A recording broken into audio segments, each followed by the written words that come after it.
All right, so we are, on this glorious, wonderful fall, second day of fall Friday. We are going to jump into etcd and have much pain and suffering with that. And if you watched the last Homelab Init, you already know why we're getting into etcd. And I may spend a little time diagramming it today, maybe. In fact, let's go ahead and jump right into that so you can get a sense of what we're doing and why we're doing it. And I mean, I know all this stuff. I know why we're doing it, but it's probably useful for me to talk through it a little bit because otherwise you won't know. I mean, this is, I'm making a lot of assumptions in Homelab Init about what the stuff is that I'm building. I don't want to have to describe every single thing that I'm doing to you, but a little bit of an overview is fine. So let's do that. I'm going to use Excalidraw, which I thank the stream for telling me about. Somebody told me about this. And the worst thing about Excalidraw is that at first you're like, oh, how do I save? And you forget that you just have to export to a file on your own disk, and you don't have to, it's just an application, right? So this is an old diagram I was doing that I'm going to get rid of. This is my benevolent botnet idea. And we're going to draw some stuff. We're going to draw things, okay? So the first thing we're going to draw is a box. And this box is, we'll say it's a box. In other words, it's a Mac Mini, okay? In my case, it's a Mac Mini, right? And then we're going to draw another box. And then we're going to draw another box. So now we have 3 boxes. Cool. These are representing machines, right? So when you have Kubernetes, and this is, I mean, there's so many better videos on this than what I'm doing, but let's pretend these other 2 boxes, you don't know about them yet, okay? Let's pretend like you just know about this box, this pretty box, right? Should we make it a fancy box? All right, we'll say that's a box, and we'll make another box, and then another box, all right? So we'll have 3 boxes, but now they look like a pyramid because that's cool. And the reason they're like a pyramid is because they kind of have this relationship with each other. So, I think, well, no, wait. Okay, we'll do it like that. Okay. Please tell me the stream is me on YouTube. Yeah, it's on. This is getting recorded for YouTube as we speak. So you have 3 pretty boxes, and this box is. I still don't know how to link them. How do I link shit? I mean, stuff. I'm not supposed to swear on the YouTube. So, okay, well, we'll do this. Okay, so it's technically not an arrow. All right, it's kind of a double-sided arrow. Do they have double-sided arrows? Do we have double-sided? How about we don't use arrows? How about we do this? Okay, so you got this thing going here. And then you have, okay, oh, that's number 6. I can push number 6. So now we have a line. We have lines. We have these cool lines. And the lines actually represent kind of a network stuff, right? So this here, these are all called nodes. And where's my thing? All right, node. And we're not talking about Node.js. Get that out of your head right now, okay? So we have a node, right? And we have another node, and we have another node. So this is Kubernetes, right? And node is a word that's definitely overused in tech.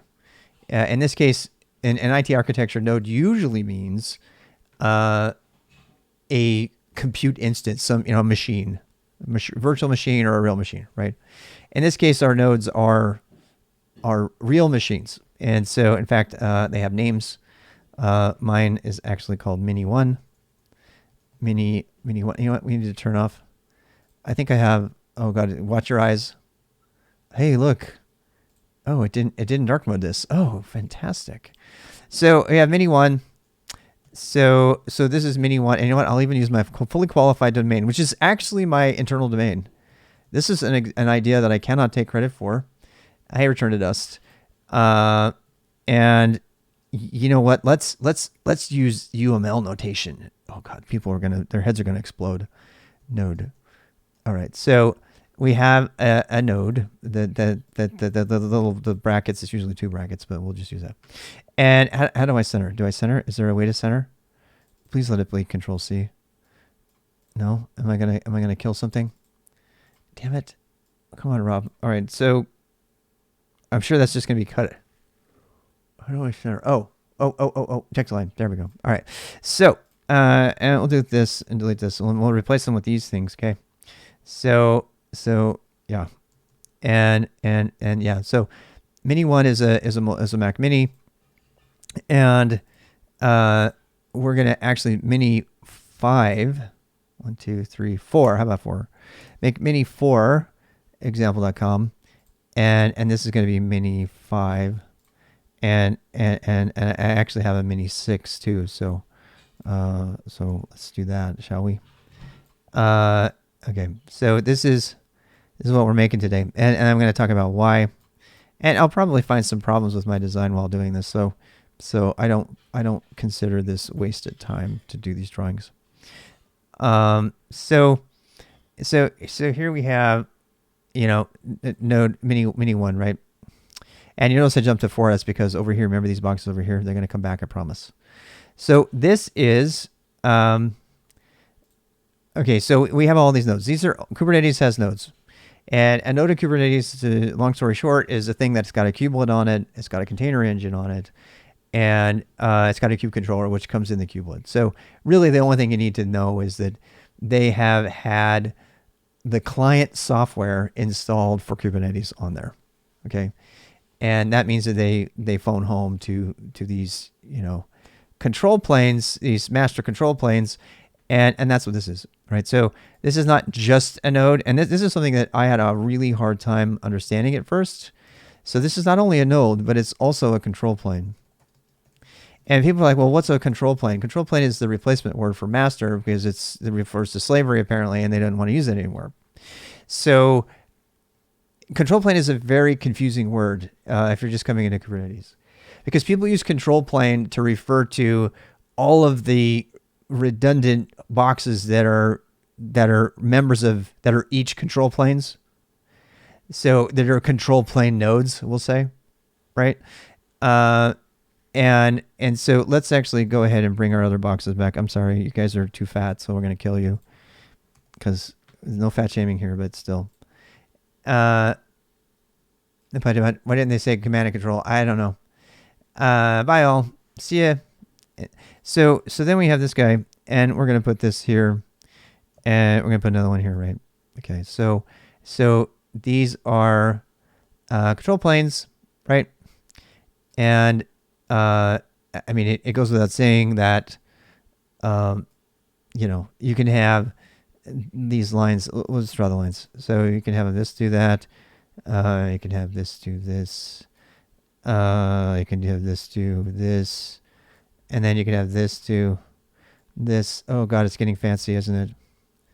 And this goes there. And then you can have this go here. So this is called high availability. And why am I going to do high availability on my tiny little home lab? Because that's the whole point, is to learn how to architect properly, right? So Masternode and Elasticsearch, kind of. Yes. Yeah. So this concept of having redundant things, particularly an odd number, so you get a quorum, is a thing. It's a thing in everything. It's a thing, and we're going to see this actually. We're getting into the next thing. So you'll see I have Mini 1, Mini 2, and there's actually several pieces of architecture that need redundancy that can go on the same machines, the same nodes, right? And so this is, these are all running Ubuntu server and stuff, right? So, but they have little things on them, and each one of these is got something on it. So, what we can do is we can make this one bigger. How about that? How about we make this one bigger so I can put stuff inside of it? So inside of each one of these is going to be, they all have kubelets. The reason they're nodes is because they have kubelets. So we'll use a circle for that. So we'll call this a kubelet, and we'll use different things. Let's say, we'll make like a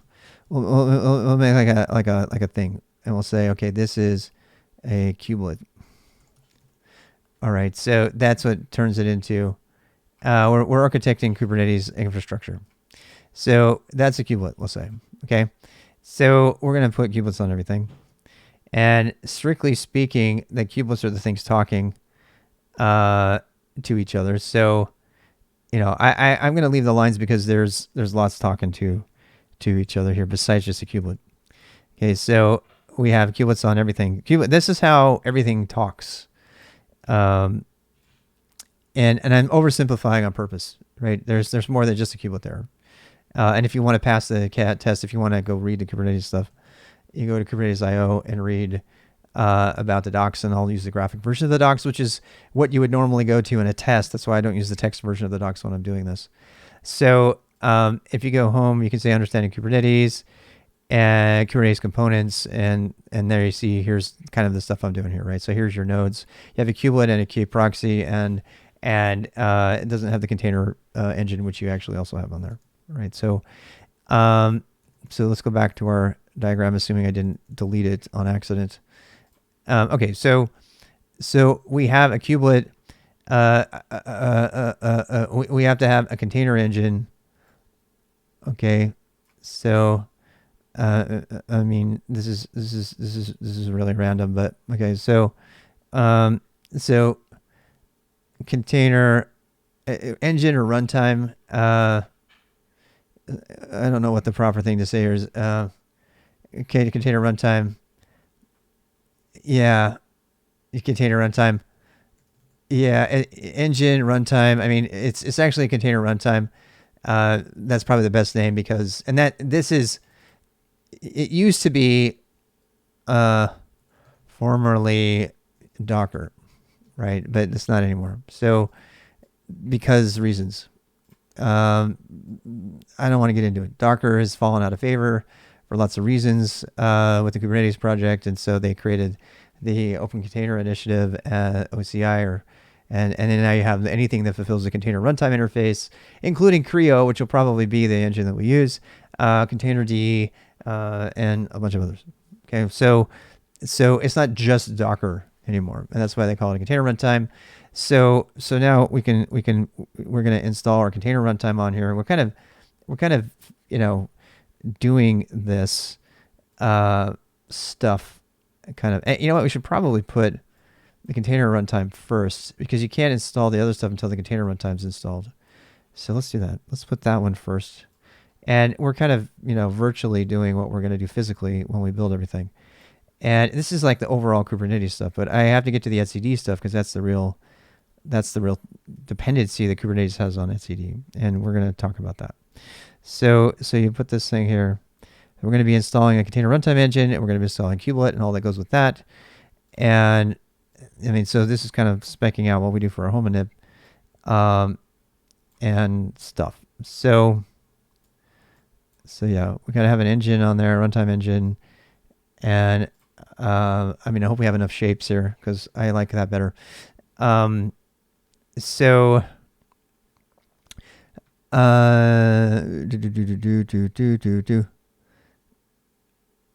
they sometimes call these things endpoint nodes, but we'll just call them nodes. There's really no need to. So these are control planes. So these are nodes that got extra stuff on there, and we're going to talk about what that extra stuff is. So so far all we've been talking about is Kubernetes architecture, right? And there's containers that run over here. They run as pods, and we're not going to get into any of that, or daemon sets that run. This is the basic idea of Kubernetes architecture. So, and there's a ton of little things that we can put in here that you'll see down here when you go to the components page. So, go read this, right? So this is a control plane. You see how this doesn't tell you the control plane is a computer? Yeah. Right, because technically these things could be, you can have multiple on, I mean, you can organize it however you want, but 9 times out of 10, you're going to have one machine and it's going to have a Kubernetes node on it, a container runtime engine, and a number of other things that are installed by kubeadm, including certificates and the controller managers. And if you're going to talk to a cloud provider, you're going to have a CCM, which we aren't because we're on-prem. These things are kind of hard to read because if I take this off, your eyes are going to burn out. There you go. See, I told you. But now you can at least read it. So, anyway, So that this is, if you want to understand it, so they see this one right here, this is important. And this is the one we're getting to. And frankly, yes, I could make a cooler hexagon-y kind of thing for that, but let's make a tiny brain. Looks like Kubernetes is sort of static site generator. My guess is Hugo, but I don't know. Yeah, they are.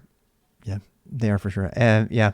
So we need, I mean, I like the diamond, right? So, because the diamond is like, this is like the most valuable things. A star would maybe be better, okay, but we'll do diamond. Diamond plus diamond means danger, right? Diamond, like black diamond kind of thing. So yeah, so a diamond is etcd. It's an etcd instance, and etcd is the data store, the key value store, not unlike Redis, that it provides high availability, highly concurrent, high what's the word?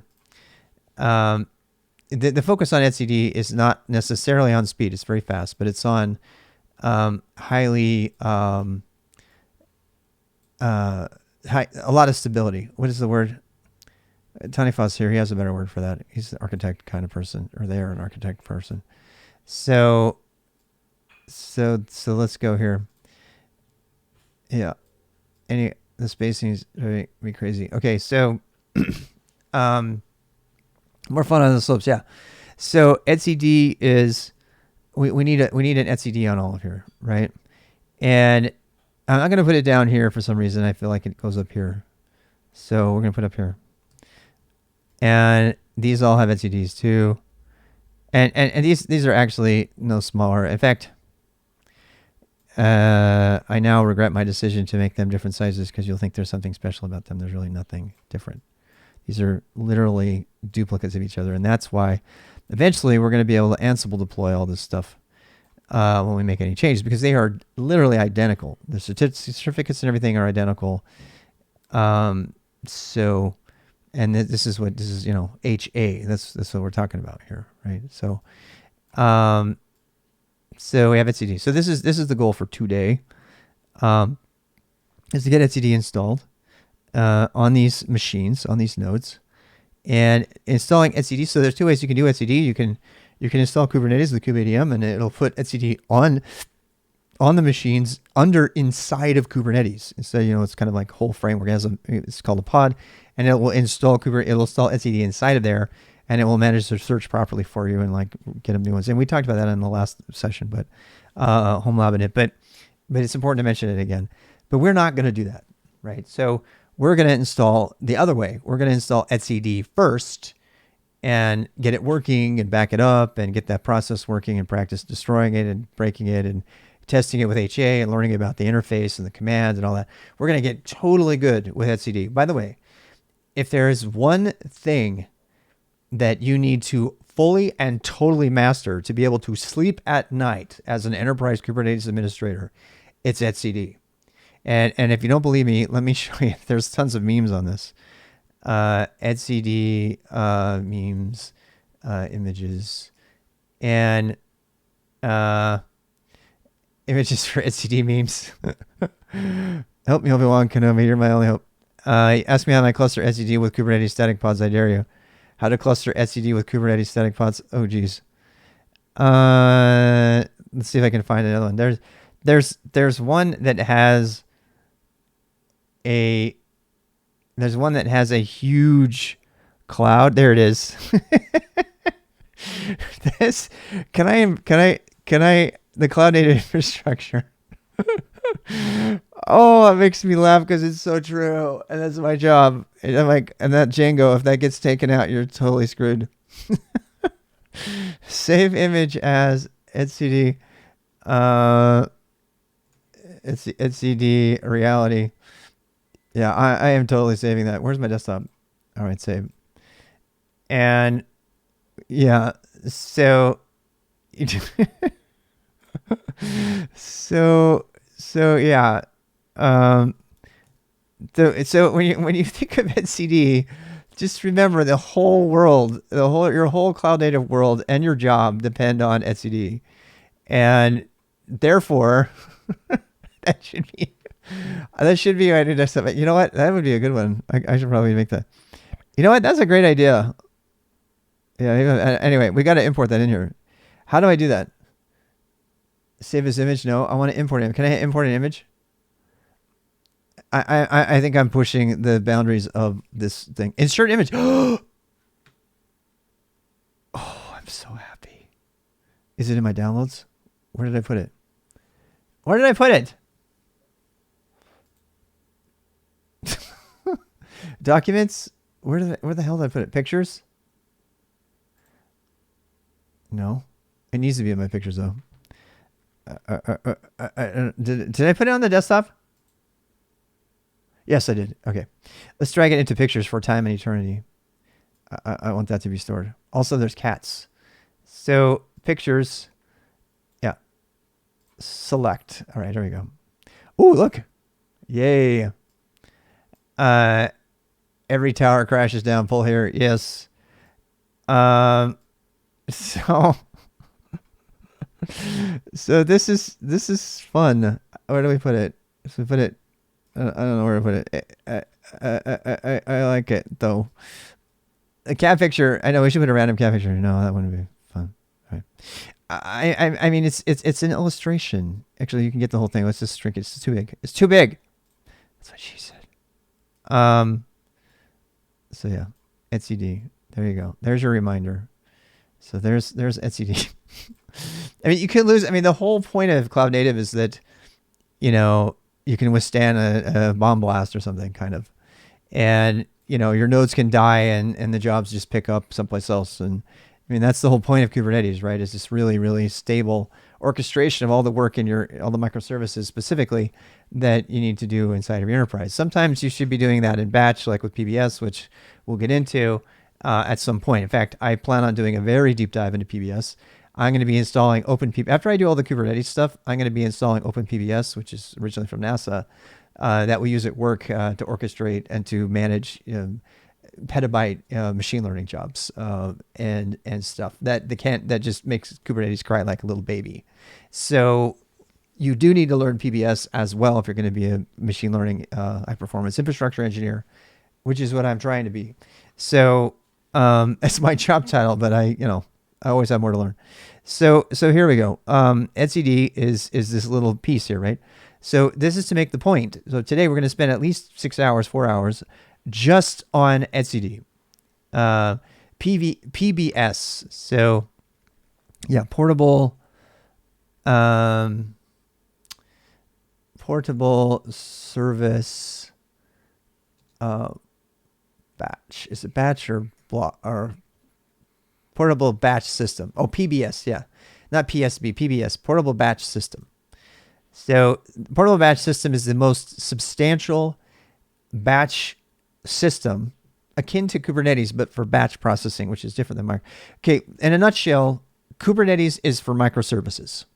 That means things that need to come up fast and answer lots of requests and talk to other things. If you don't know what a microservice is, you need to know that. Batch services are for getting large jobs done in kind of a, send it down the pipeline. Think of it as a conveyor belt, right? So you can kind of picture Kubernetes as a Christmas tree that's like tied to everything and it's blinking lights and everybody can see it and connect into it, kind of like a network router or something like that. And you can think of batch as like this conveyor belt that's like sending things down through, and it's got people on the conveyor belt that are doing things to it as it goes down. It's a different workflow entirely. And both of those workflows are used extensively in the enterprise. And it just so happens that most of machine learning works in this batch flow sort of way. And it's so much so that things like Vertex AI and Airflow and Tecton, they have taken this flow concept, go here, go here, go here, which is kind of originated in batch architecture. And they've started to put that into Kubernetes and stuff like that. So you get a little bit of crossover, and then you get serious crossover where people try to make, thank you for the fault. They try to make stuff that doesn't really belong in microservice architecture, such as submitting really large Kubernetes jobs, right? I mean, really huge, like machine learning jobs have no business in Kubernetes.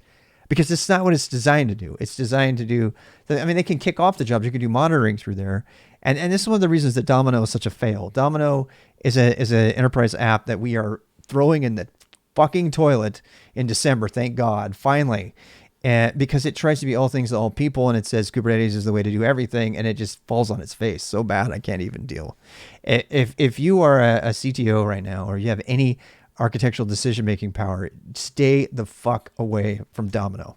Not Domino's Pizza, Domino machine learning. It is so bloated, ugly, and broken, and holding us back 3 levels on Kubernetes because it can't keep up because it tried to put too much in it. It is the perfect example, the quintessential example of enterprise over engineering. And I cannot overstate my distaste and hatred for this platform. And we are now completely abandoning it. And it's, they can't even get people besides Johnson & Johnson to say anything about it. I mean, it's loved by data scientists. No, it is not. Absolutely not. I can provide overwhelming evidence to the contrary on this. I have 20 Mac Minis, yes. Yeah. And I know it's that's because it's all white and they don't, I mean, the fact that they don't have a dark mode, what does that tell you? And then they don't mow the dark, I mean, no, dude, I'm just telling you, look at the companies who think that it's good. Lockheed Martin, Johnson & Johnson, Bear. Dude, don't use it. I'm telling you, don't use Domino. Don't do it. You'll hate yourself. You'll hate yourself. If you make your own decision, obviously, but I warned you. Get the fuck off of it. If you actually end up going with something like Domino, make sure you have a dedicated Kubernetes cluster just for Domino. I'm going to say that again. If you choose to go with Domino, which I strongly advise against, if you choose to go with it, make sure, I mean, who else thinks Air Force, fighter planes should sell cloud native?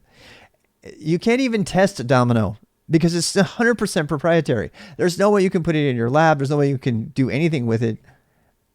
You have to talk to their support team. It's so bad.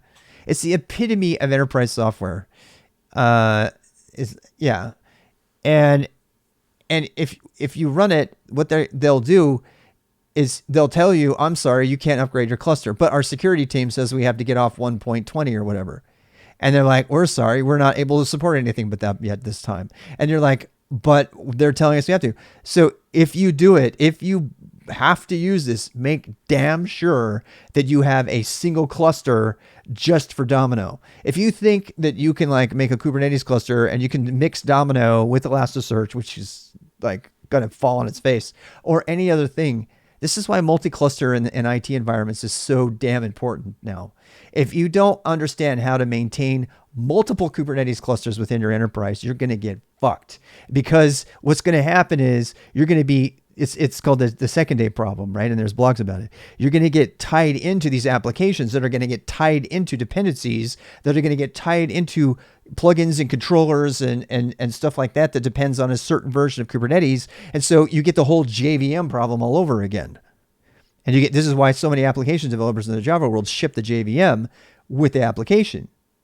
Because, they're like, oh, well, we have to have this version of the JVM. We can't trust the endpoints to have it. Well, that deflates the entire point of Java, is using the JVM that's on the system. Say, well, we can't be sure they're going to have the right JVM. So we ship the whole fucking thing and the whole JRE inside of the application. Same problem, but at enterprise scale. That's what you get with Domino. You get the same exact problem at enterprise scale. Or not just Domino, with Kubernetes. Because Kubernetes at the end of the day is a runtime.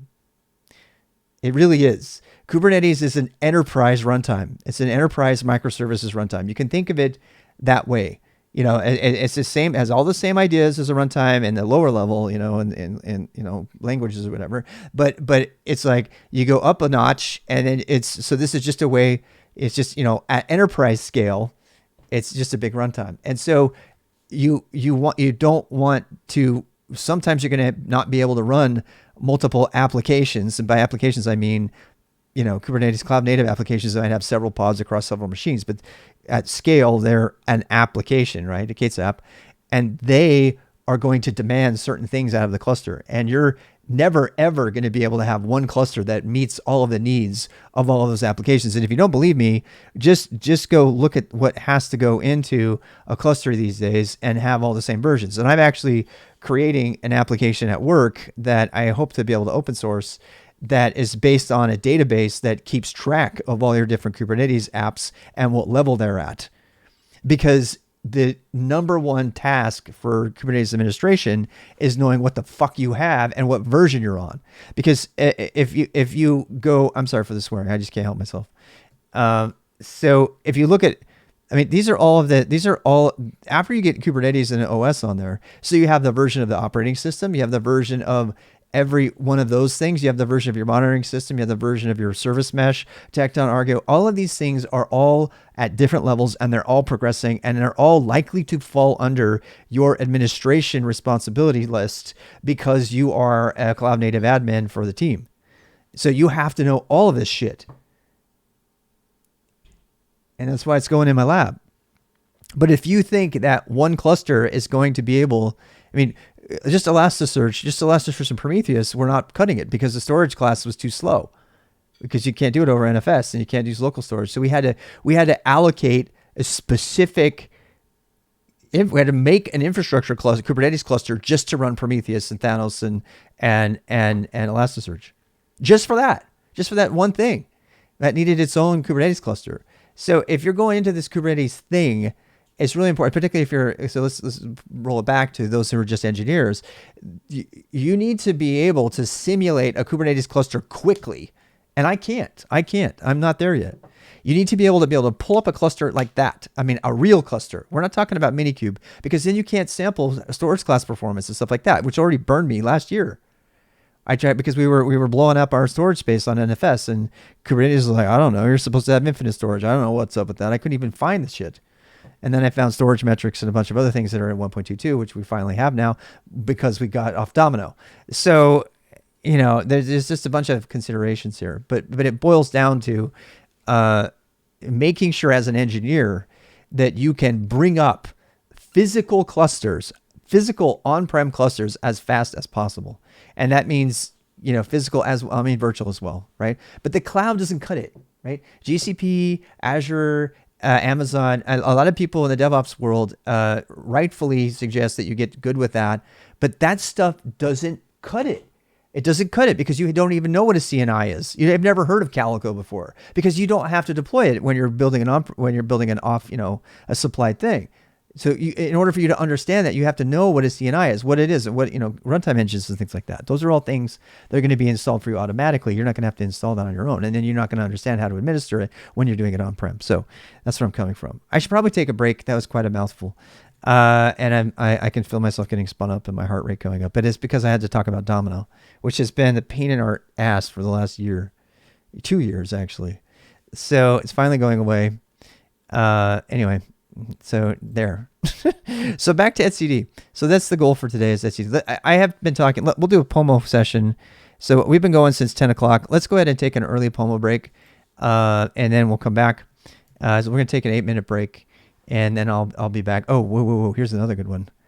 Okay. This is such a good video. I love this picture. During the break time, go look at this picture right here. This here is the reality of cloud native. And it's funny because down here, this one right here, let me show you, way down in the bottom, where is it? Operators, service mesh, CSI, metal LV, advanced scheduling CRI. Oh, it's very accurate. Yeah. Prometheus query caching. So this is the stuff. Oh, I know Ingress, Kindred, jobs, and everything. Yeah. No, you don't know shit. You really don't. So Grafana, Prometheus are down here. Terraform. This is just for cloud. You don't need Terraform in on-prem.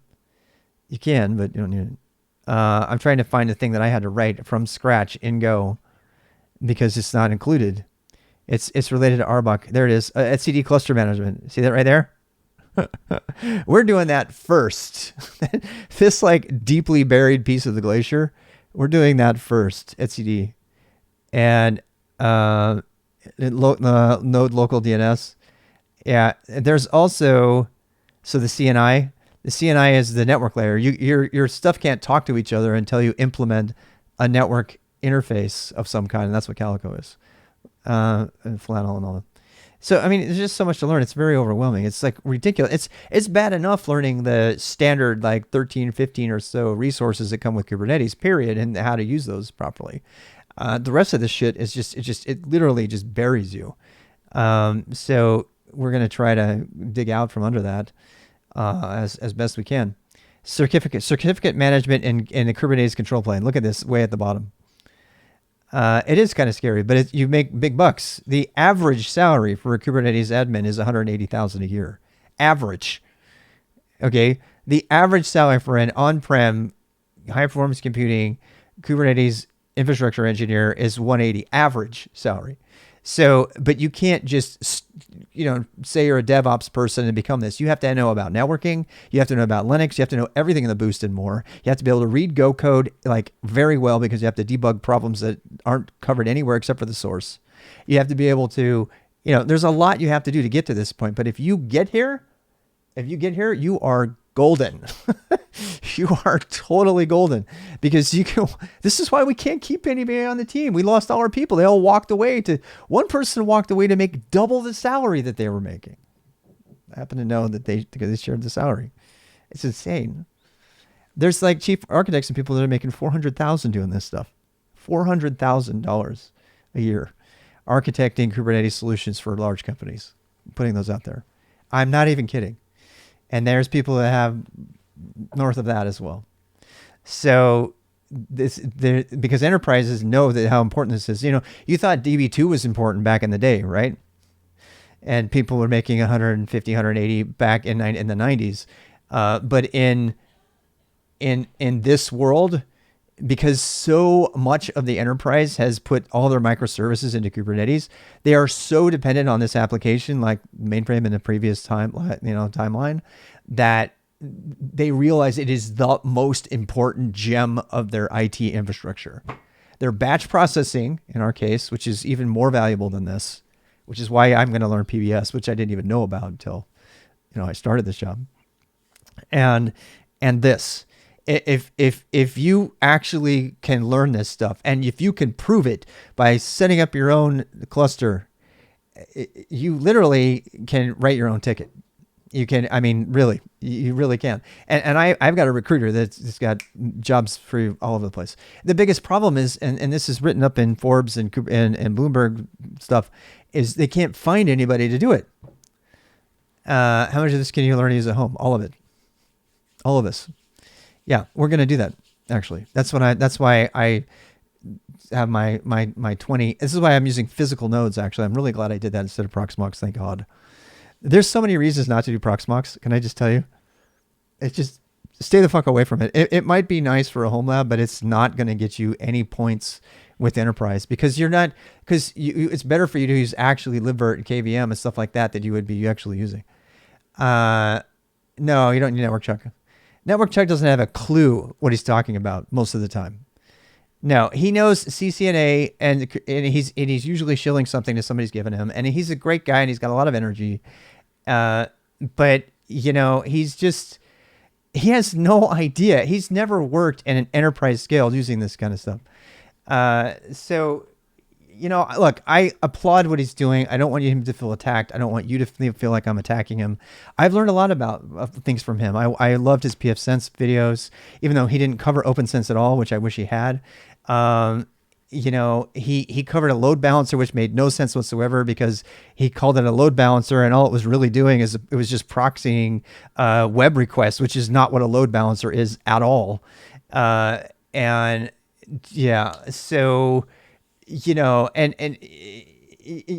so we talked about this in the coffee talk today, and I don't want to dwell on it. I do want to take a break because I don't want to end on a negative note, but the way to learn this stuff is to actually do it and play with it and have those experiences. And Network Chuck has apparently done much of that. But his priority is on producing videos. It's not on fulfilling the needs of a company. Ouch. I didn't mean to say it like that harshly, but that's true. If you look at where they're coming from, what their agenda is, My agenda is our etcd has no fucking backup script. I found it. It wasn't even saved in Git until yesterday. I found it. It's now all saved in Git. It's in there. It has 2 shebang lines in it because whoever put it out there, I'm so sorry to say so. And if the person who did it is watching this, I am. This is not an attack, but my God, dude. I mean, really, did you not run our primary backup script through shell check? I mean, did you really put that? So we were able to uncover our backup processes, and I am now under the gun, along with everybody else on my team, to get our backup process working and to be able to reproduce that backup process specifically of etcd, which is where I'm coming from today. Etcd is way down here, buried down here. Nobody knows about it, right? And you have to know it. So that's what we're doing. That's the point of it. And I'm trying to give you a scope of what this is all about. There's one other thing down here. Oh, look at this. The very bottom is directly interacting with etcd, which is also something that I want to do in my home lab. You would never dream of writing a Go program that directly interfaces with your production etcd, right? I mean, if you want to like risk tanking your entire Kubernetes performance, screw around with an application that talks to etcd all the time, and maybe makes like too big a write or something that has to be clustered across, synchronized across all the cluster, and then watch all your Kubernetes performance go to 0 and all your pods and microservices performance drop off the scale, and then get like just watch your inbox blow up of chat for support. This is the kind of thing that you cannot test.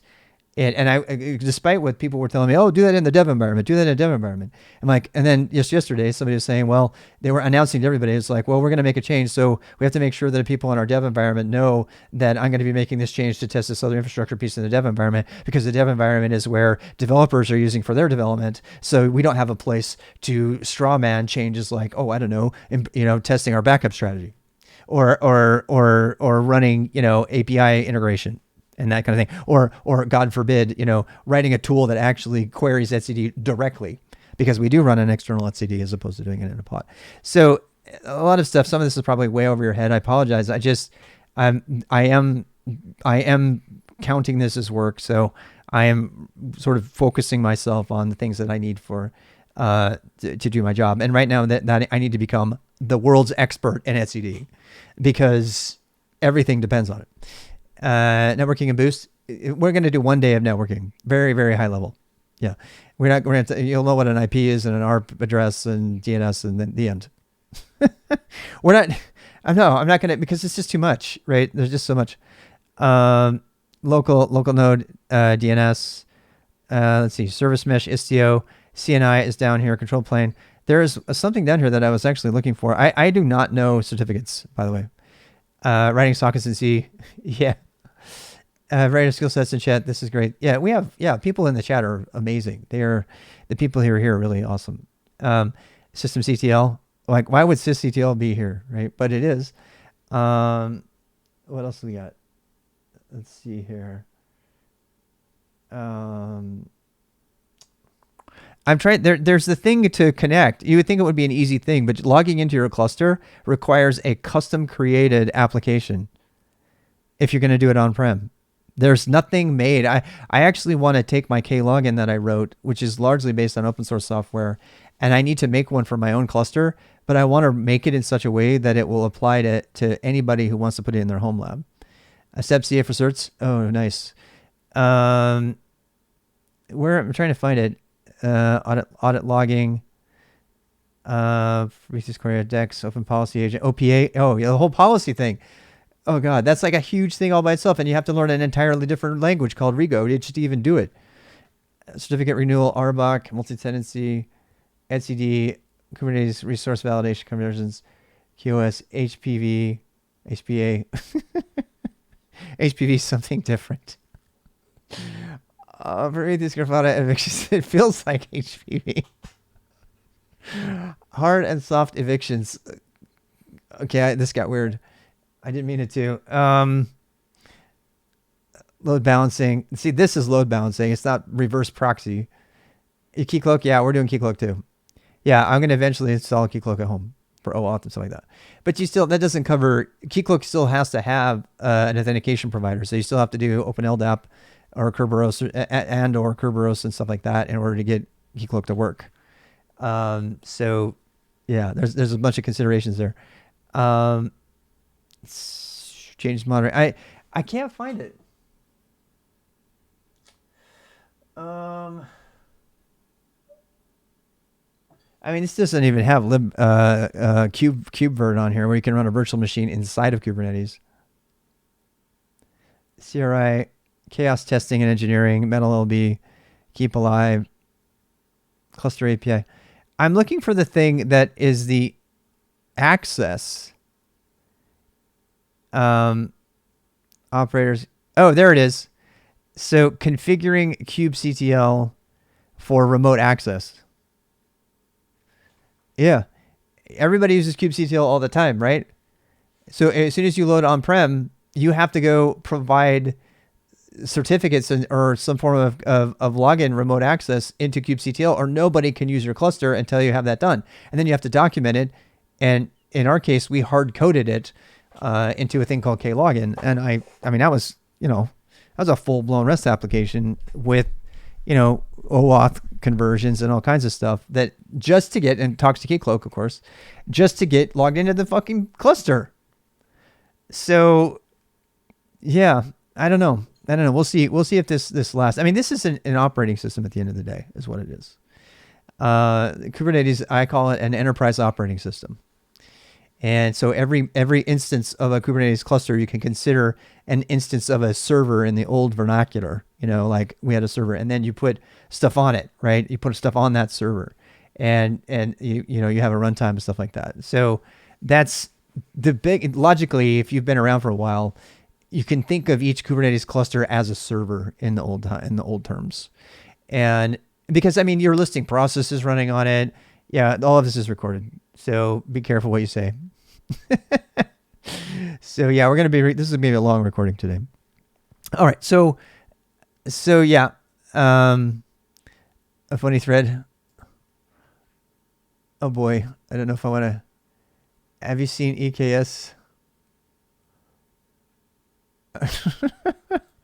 Please go on. Tell us more about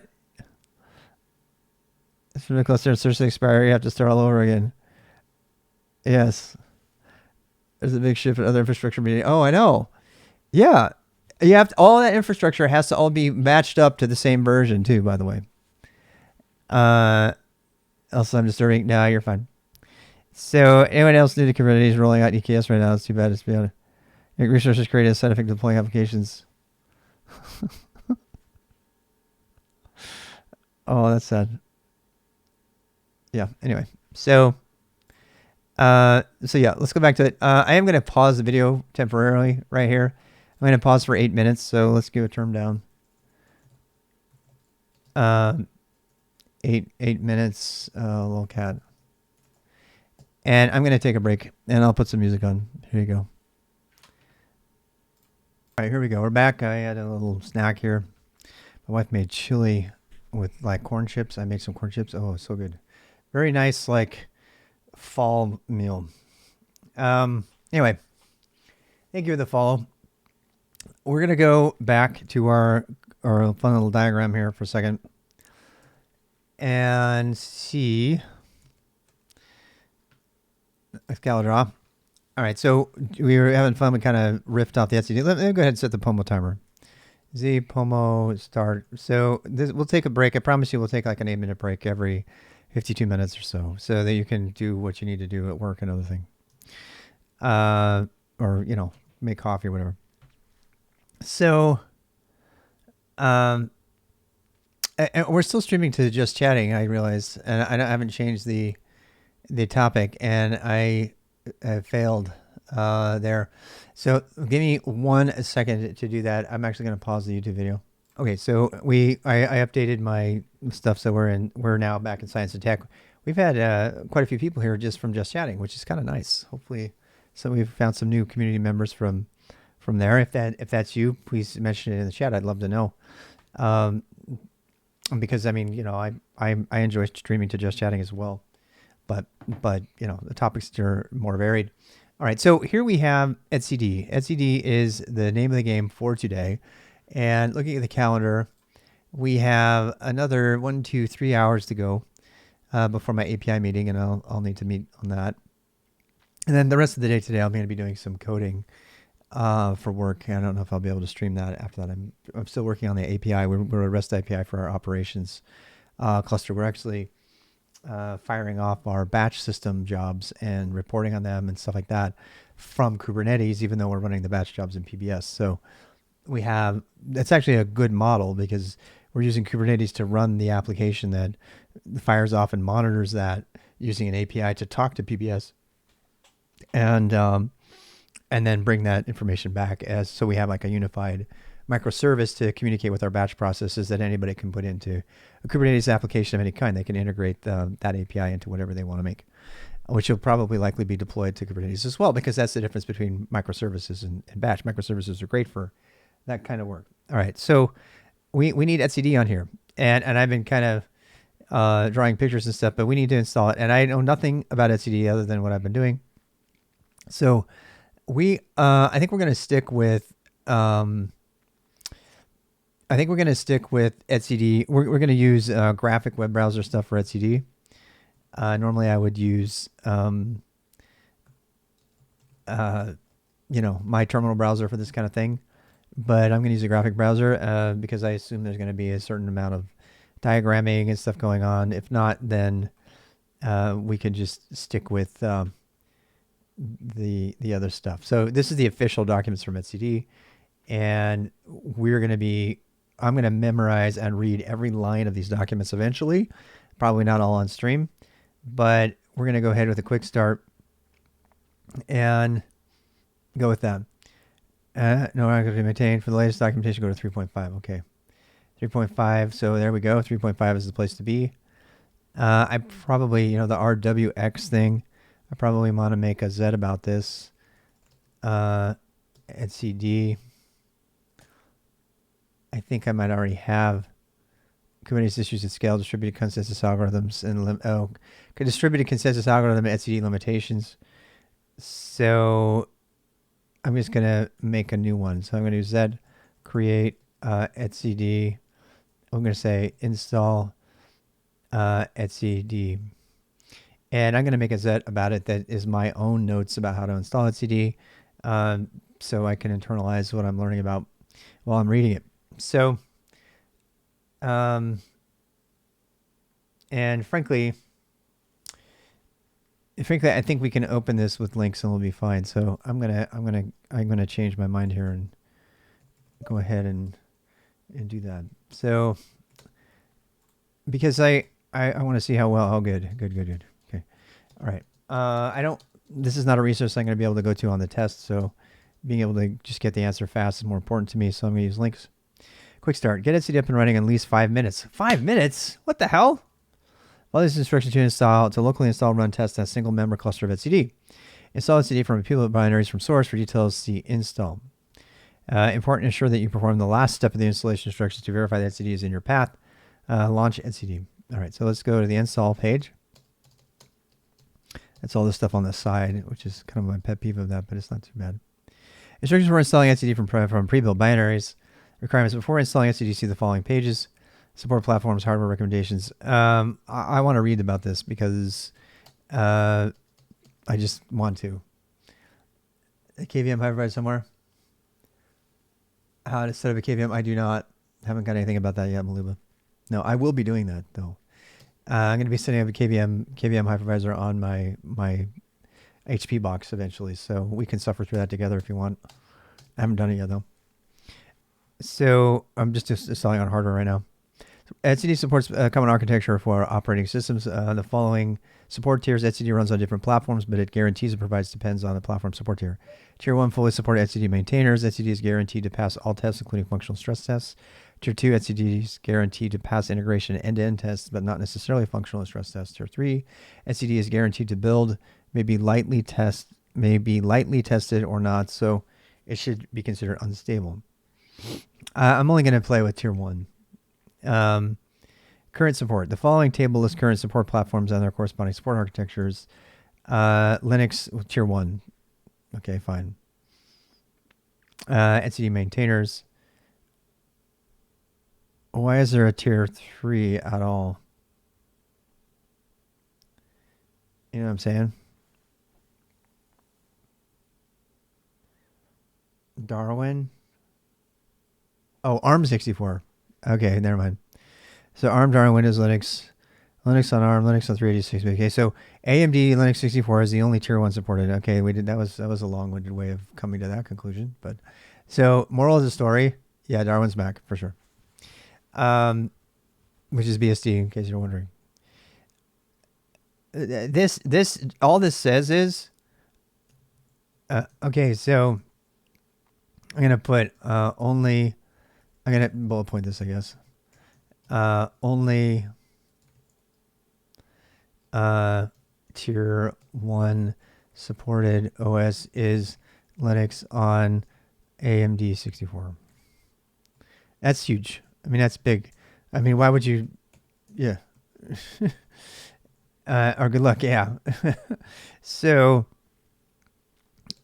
support a new platform. I mean, that's a very official way to say it, but build passive, we don't care about that. Unsupported platforms, don't care about that. I mean, yeah. That's a nice way of saying it, though. You know, it's kind of convoluted. So hardware recommendations. Let's go look at that. I want to make sure that my hardware Mitch. This is actually a big deal for me because I'm really hoping that these tiny little Mac Minis are going to cut it for my Homelab. You know, hardware guidance for administering SSD clusters. The SSD usually runs well with limited resources. Yay! For development and testing, it's common to develop with SSD on a laptop. What? Or a cheap cloud machine.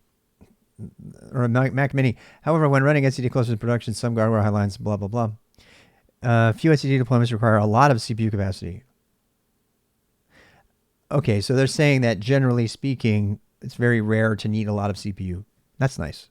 Typical clusters need 2 to 4 cores to run smoothly. Got it. Heavily loaded SSD deployments serving thousands of clients or tens of thousands of requests per second tend to be CPU bound since SSD can serve requests from memory. Okay. Such heavy deployments usually need 8 to 16 dedicated cores. Okay. Well, we don't have that, but that's good to know. Yeah. So 2 to 4 cores is fine for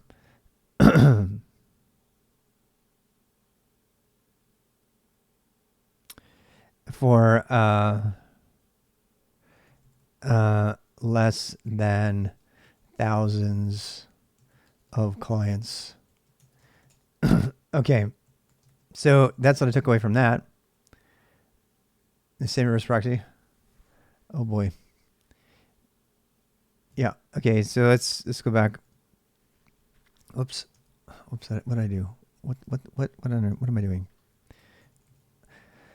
All right. So we're good. etcd has relatively small memory footprint. Performance still depends on having enough memory. An etcd server will aggressively cache key value data and spends most of the rest of the memory tracking watchers. Typically 8 gig is enough. Fuck. For heavy deployments with thousands of watchers and millions of keys, allocate 16 gig or 64. I don't have 8 gig. I don't.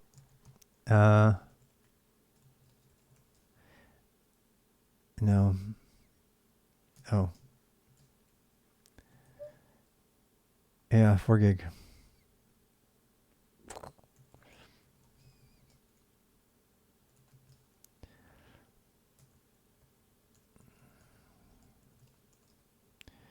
$4 gig.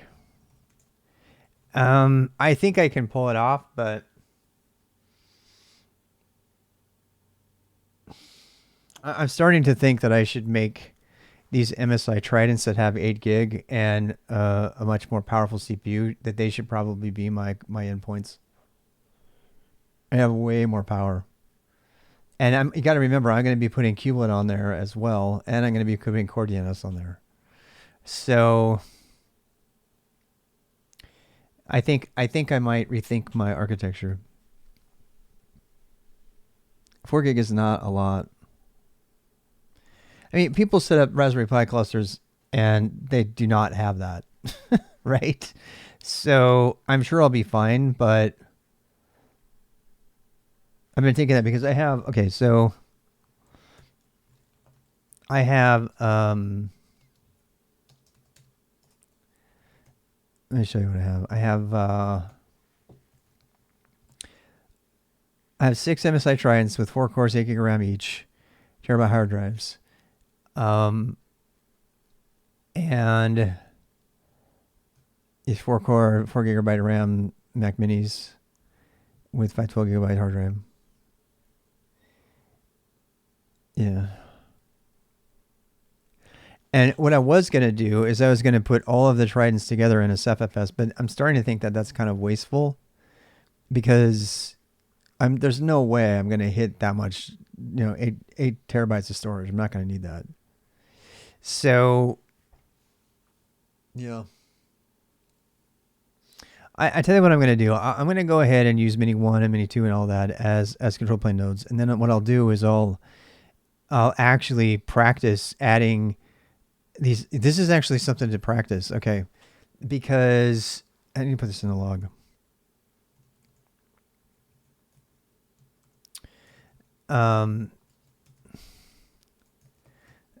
Okay, so decided to install on Mac Minis, even though only 4 gigabytes of RAM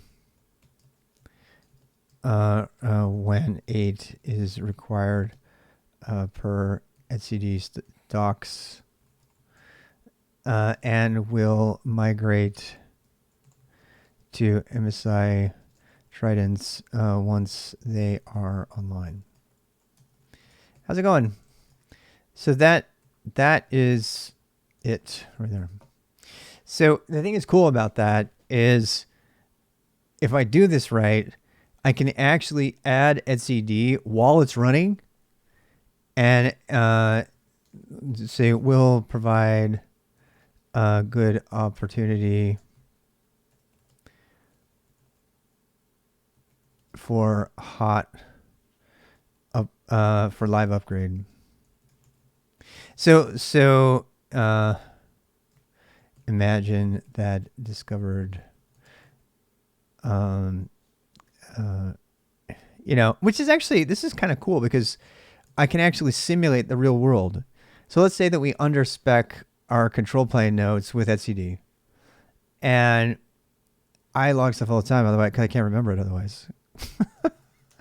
W in RWX. So yeah.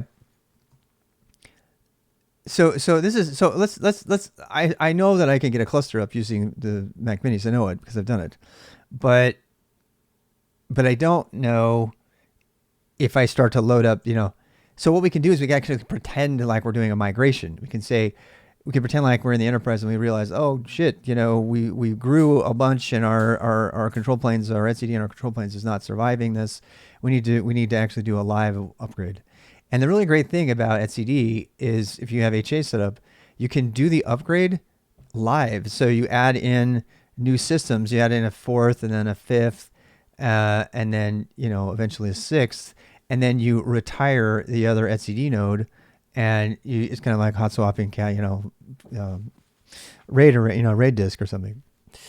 So actually that is a really good opportunity. I'm glad we read about that. Okay, so that keeps me moving forward without, the other stuff's not online yet because it's on right there. It's that big black box there, and I've got some network cables and some other power strips. But I'm convinced though that yeah. So I do have to think about this though for a second, because where's my architecture diagram? So my architecture diagram is going to change. Right now it's mini.example.1, right? But we're going to, this is going to be changed eventually. Do I do strike through here? Do they have strike through? Please let me have. I hope they have strike through. Do they not have strike through? Code, normal, hand run. I guess they don't have strike through. Well, you know what I can do.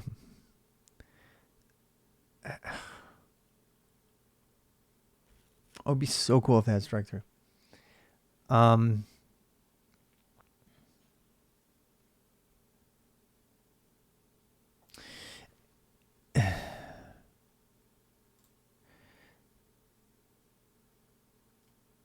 I don't know what to do here. I'll just put it here, and then I'll just do this. Wait, what? And then I'll just do. I mean, I'm gonna do Trident 1, Trident 2. Actually, the names sound even better, don't they? Trident 3. Your control plane is Trident. It's like much, no mini there, right? If we do that, then this could be mini. Let's do that. Let's just own it. Let's just own that. That's the final form. Final form. So this would be mini 1 and mini 2. Actually, yeah.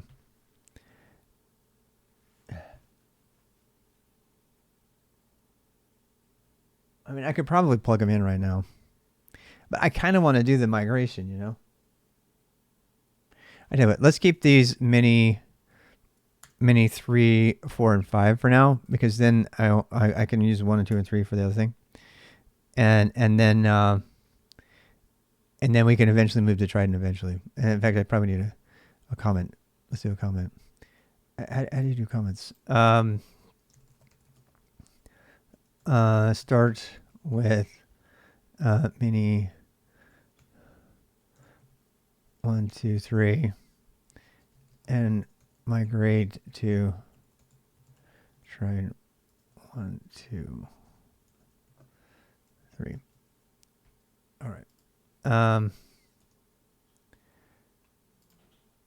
So it's kind of a.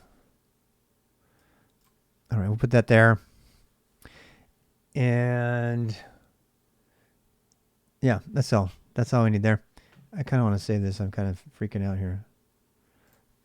I don't want to lose it. Save. Shareable link. No. Excalibur plus. No. Save to file. Documentes. We'll call them. Let's like Homelab. Homelab dash. Let's call Homelab. Wait, there's already a Homelab. Homelab dash etcd. Save. All right. Good to go. All right. Back. So I mean, that's why I'm doing this. The planning is a part of the training. So that thought process, I hope, is okay with everybody, but that's definitely a part of it. All right. CPUs, memory, disks.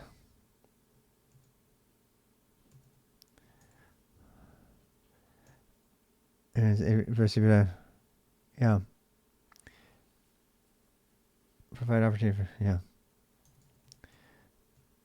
Okay.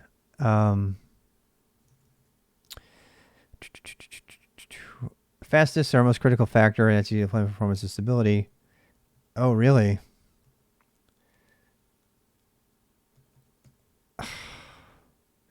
Well, the thing that sucks is the MSIs have horribly slow disks. Yeah. I don't have SSD. Do I have SSD over there? Let me see if they have SSD. I remember disk speed. I don't know. Let me check.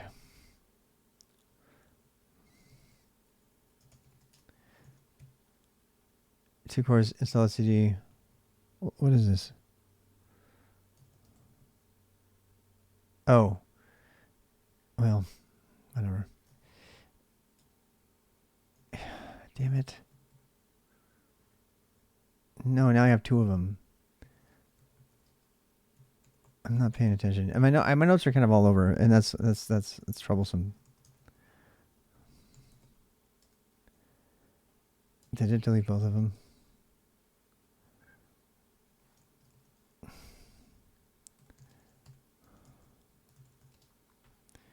Do.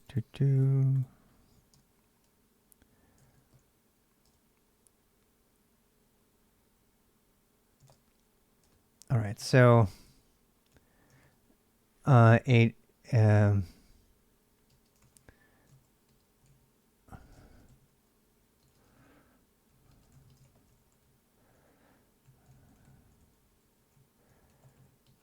don't know. I feel like I should.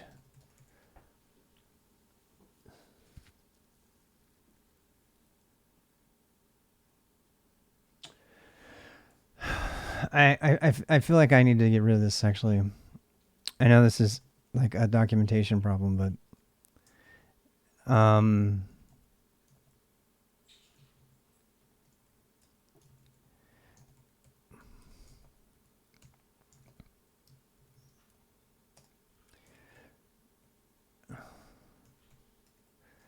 etcd installation.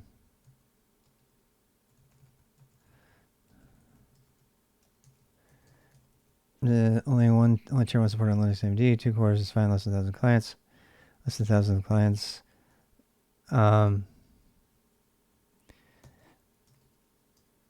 Disk speed is the most critical factor, which is why you can't put it on NFS, right? Or any of that stuff. So I need to look at my disk speeds on my Tridents for some of the thing. I know it's just going to take time, but I have to do that.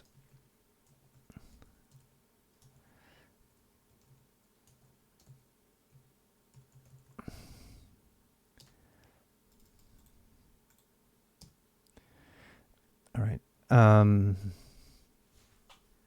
So I actually have the specs from MSI Tridents here someplace.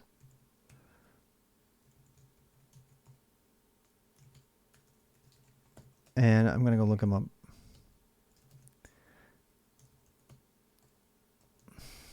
If I remember writing, they have complaints about how bad their 1 terabyte hard drive, but it doesn't have the hard drive speed. We need to put the hard drive speed on it. Yeah. I got the HDs and not the SSDs. That's right. I think the minis have a faster disk write speed. I think. Yeah. 2016 Mac Mini disk speed.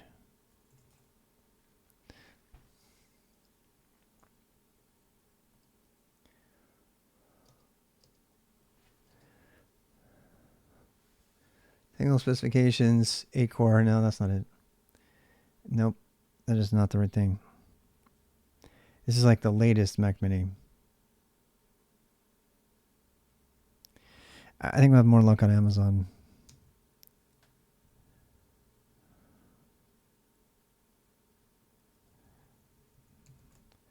Let's go look. Actually, I know I will because I just bought one. All right, so let's go look for Mac Mini. I wanted an even 20, so I paid some money for one. God, the brand new one is $869. Shit. A brand new Mac Mini with an M1 chip is $870 with 256 gigabyte hard drive. I mean, I can show you this. 16 gig of RAM. I mean, that's high, but it's not horrible, you know. Intel i5 4 gig RAM, 500 gigabyte renewed. This is what I have. Yeah. So let's look at the disk write speed. Oh, that's not the SSD. I have the 256 gig. Wait. Which one do I have? What kind of, well, let's go find out. Can you look up disk write speed from Linux from the command line? Is there a command for that? Disk determining check disk drive speed from command line on Linux. Disk drive, disk speed write test, HD performance test on Linux. Really? We're not going to do a DD? No, there got to be something better than that. I'm not using DD for that. NeoFetch? You know, it might have it. Let's try. So Intel i5 at 3.1. So that's what we were looking at.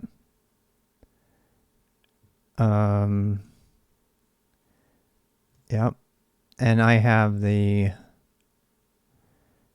where's my RAM? 246 megabytes. So there's a chance that this is an SSD. I seriously doubt it though. I think it's just lame. Because it was cheap. So yeah, no disk write speed there. LSB okay. So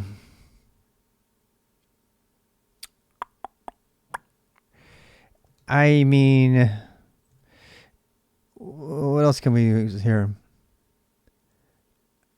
Must be exhausted. No. What is that?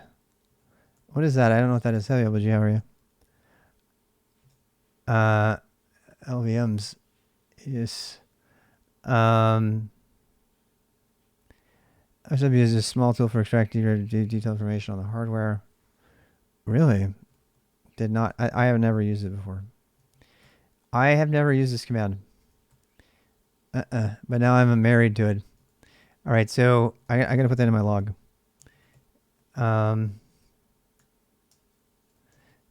Used LSW. Thanks at LBGDN to check specs according to etcd listed documented minimums. All right, so that means, yeah, there's lots of stuff here. Clock 33 megahertz. I mean, USB device communication. This is cool. I don't know how they would actually be able to sell. I mean, we could go look at the disk drive itself and get its like vendor thing. There it is right there. Thunderbolt controller. There's probably a way to get it.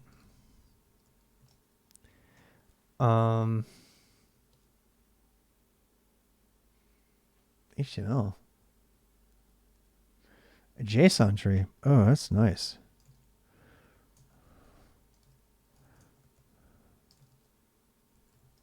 Ooh, now we can use JQ. No JQ? I need to put JQ on everything. Damn it. I don't know if this needs a password. Does this need a password?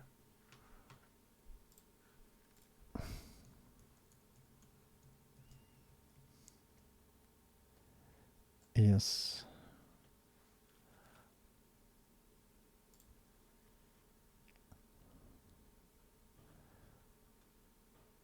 I guess so. It's just JQ. We need to put that into Ansible job.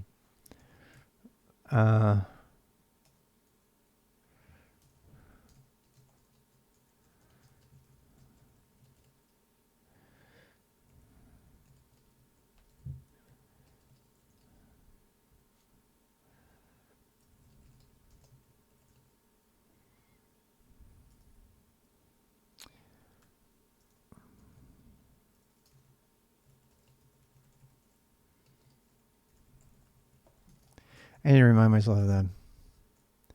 HTParm? Don't know about that one. Yeah. All right, so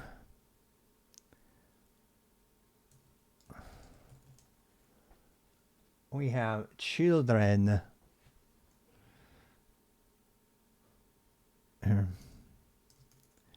JQ. Children. Description. What?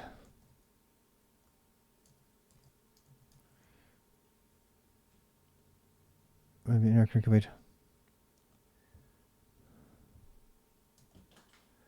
What the hell? Fuck. I don't know the schema, so I have to look at it. SDA? Yeah.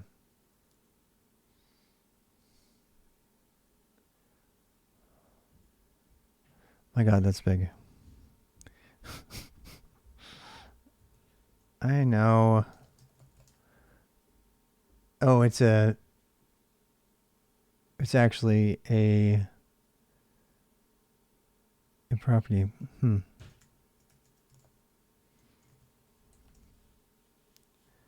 Children.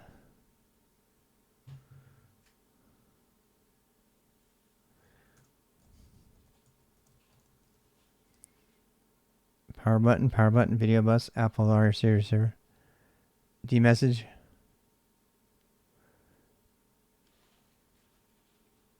Yeah, but would that tell you, I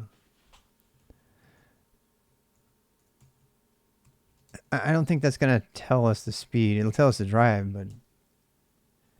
Oh, right. Damn it.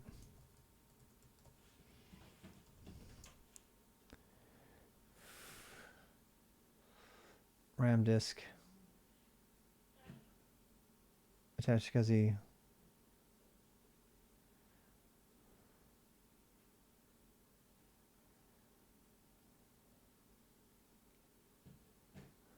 Huh. Oh, and it's not telling us anything about the device.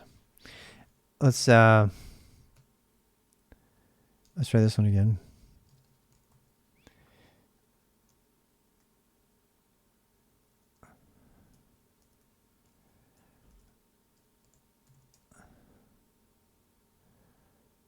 Oops, I made a mistake.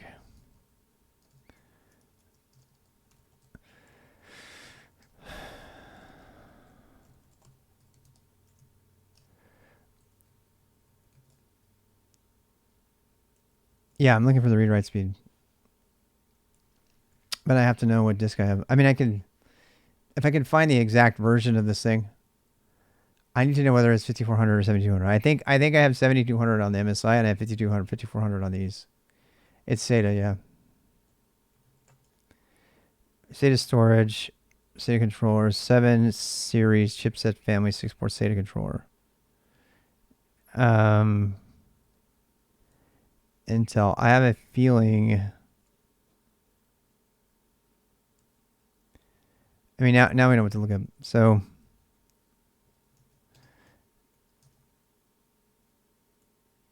does that make sense?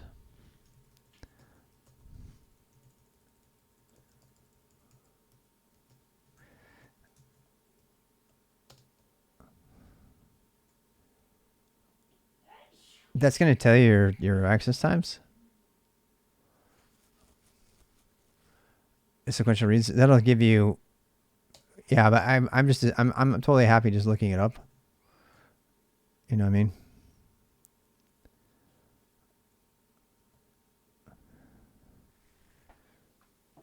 This is probably a bad thing to look up in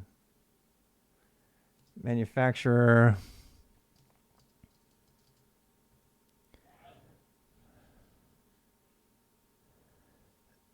Yeah.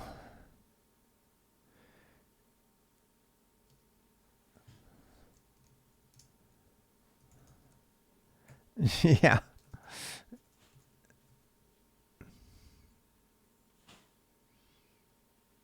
To do the test. To get actual transfer speeds. Yeah, well, that's true. I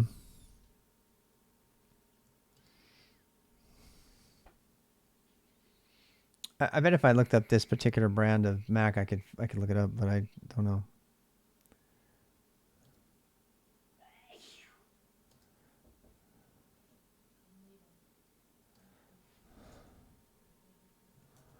I mean, this is taking a while, but I need to look this up. I bet they're 5400.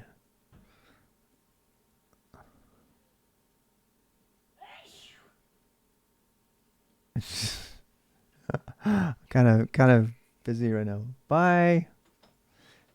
Bless you. Some more CTL. What does that do? Check speed. there's like check speed here.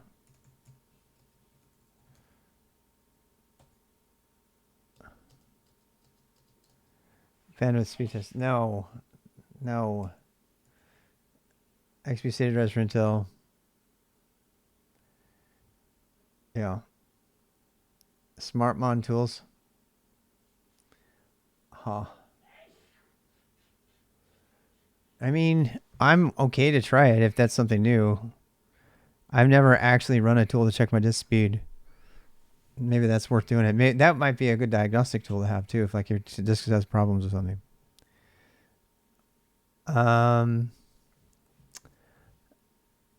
Yeah, dobro utro.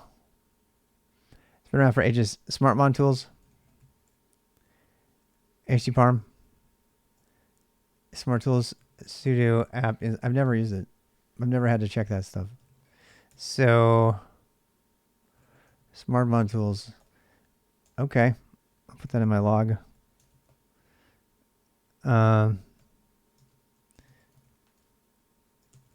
Installed Smart Mon tools to check the disk speed directly and other stuff.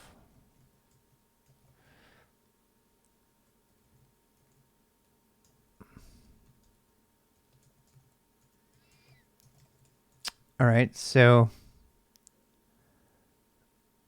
smart information on the hard disk. Is that stuff that's embedded in the like the firmware and stuff? Oh, how many bad sectors and stuff? Oh god, I probably need that then.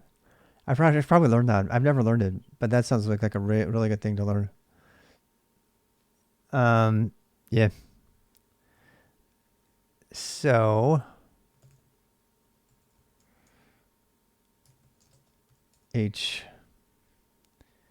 all dev SDA LS BLK SDA, yeah. Wait, let's do all dev SDA. Wow, that's a lot of stuff. Permission denied. Oh, look at that. VMware. Oh.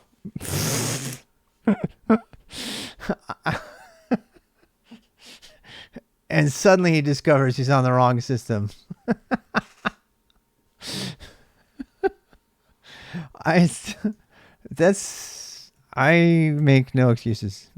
I'm on the wrong machine. Oh, why is this still open? Close. Damn it, I got too many windows open. Here's where I should have done that. There. Okay. Wait, let's put it up here. This one dummy. There you go. All right. So sudo, so I got to do it again. Sudo apt install -y smart mon tools. Which plays the stick hitting sound. Dope. I used to have that stuff. I don't anymore. All right. So smart sudo smart. It's gonna make me type my password again. Dang it. CTL. I need to put it myself in no password stuff. Smart CTL dash all dev SDA. Oh, damn it. Is it two? Is it two? Yes, apparently it is. Holy cow. What? Offline incorrectable. Look at all my bad sectors. What the hell?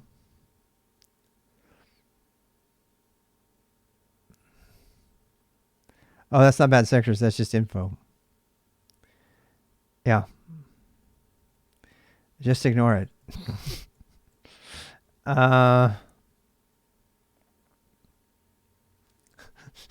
Just ignore it. You have stock? Look at you. Completed 0% left. Not testing. They're not bad sectors. No, they're not. I thought they were. At first I thought they were bad sectors. I didn't read it carefully. So after scanning selected spans, you Do not reread remainder of disk. I don't know if this told me anything. It certainly didn't tell me how fast it is. At least not that I can see. Okay, wait. There's more stuff here that I didn't see. All right, I know. Be patient. That's what I did. Oh, dash A is even better. Check power on hours and start count. Save smart capabilities. Total time complete offline. Smart execute immediate. This is kind of cool. It's also cramped. There, that's better. I zoomed out for a second. Let's check speed. Using what? What is this method using LVG? FIO? Yeah, but this is actually, you have to do the writing, right? Oh, this is actually about etcd. What? LVG, you demand, even if you're not a man. That's just a phrase. I'm adding that to my log. Yeah. Yeah.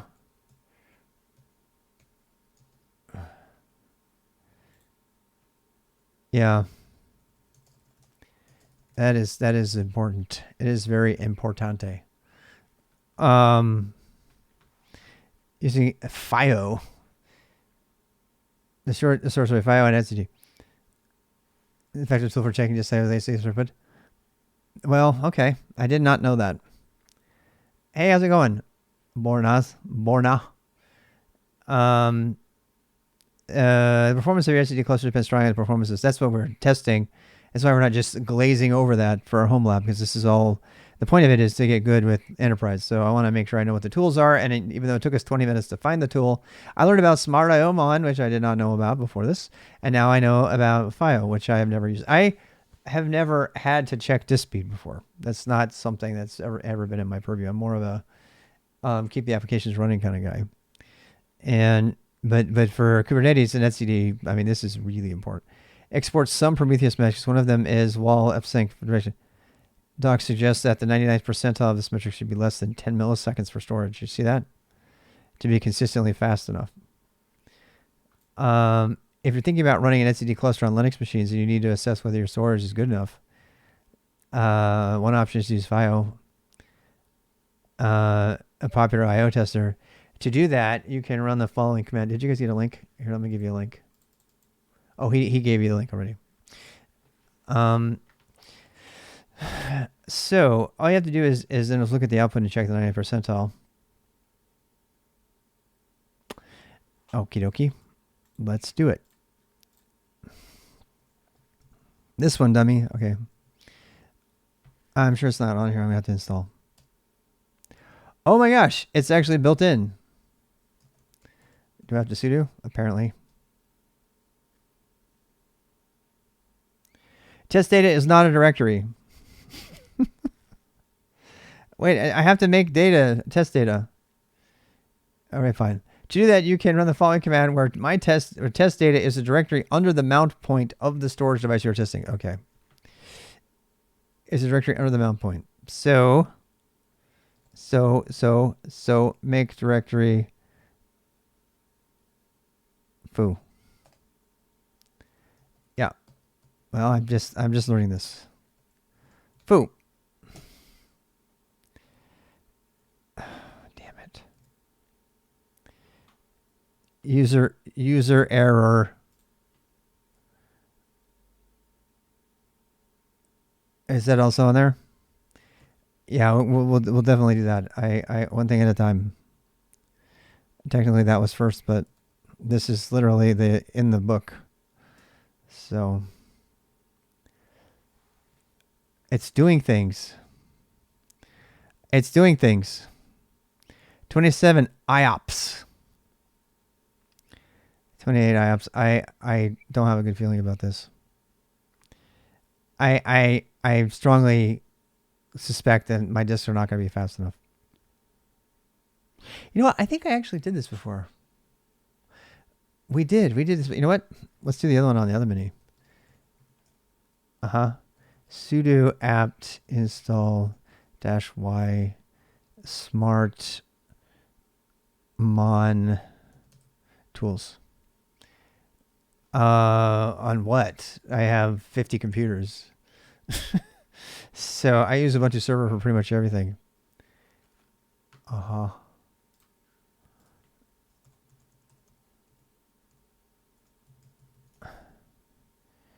Do. So that's still running. And we try that other one. So we're on another machine here. This is Mini 2. So HD sudo Ubuntu server. But I have BSD on my OpenSense. And I have Windows as my streaming machine. And this is Anton, which is a bunch of server virtual machine running on my Windows machine. Dev SDA. HTParm is a... I think it got installed with Smart Tools, actually. I think it might have. It was there already, apparently. Total disk reads. And 3 megabits per second. I don't know. I don't know that. It was there. That's all I can say. So, question. So what do we got here? We got 3 minutes left on our pomo. That's what we got. If we can take a break and walk around and stretch and stuff, do push-ups or whatever. So is this the speed?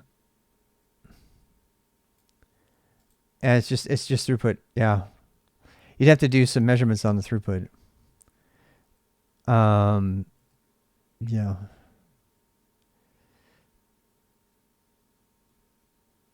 Is this the ongoing value right here?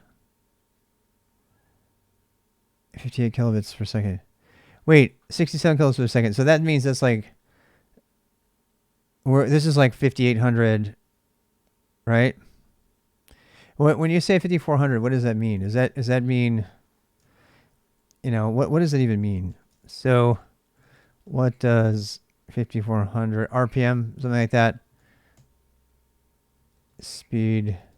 I think it's writes per minute, right? 54 RPM hard mode. I don't even know what that is. The average rotational latency. Okay, so that's the speed of the spindle stuff. So really, that doesn't matter.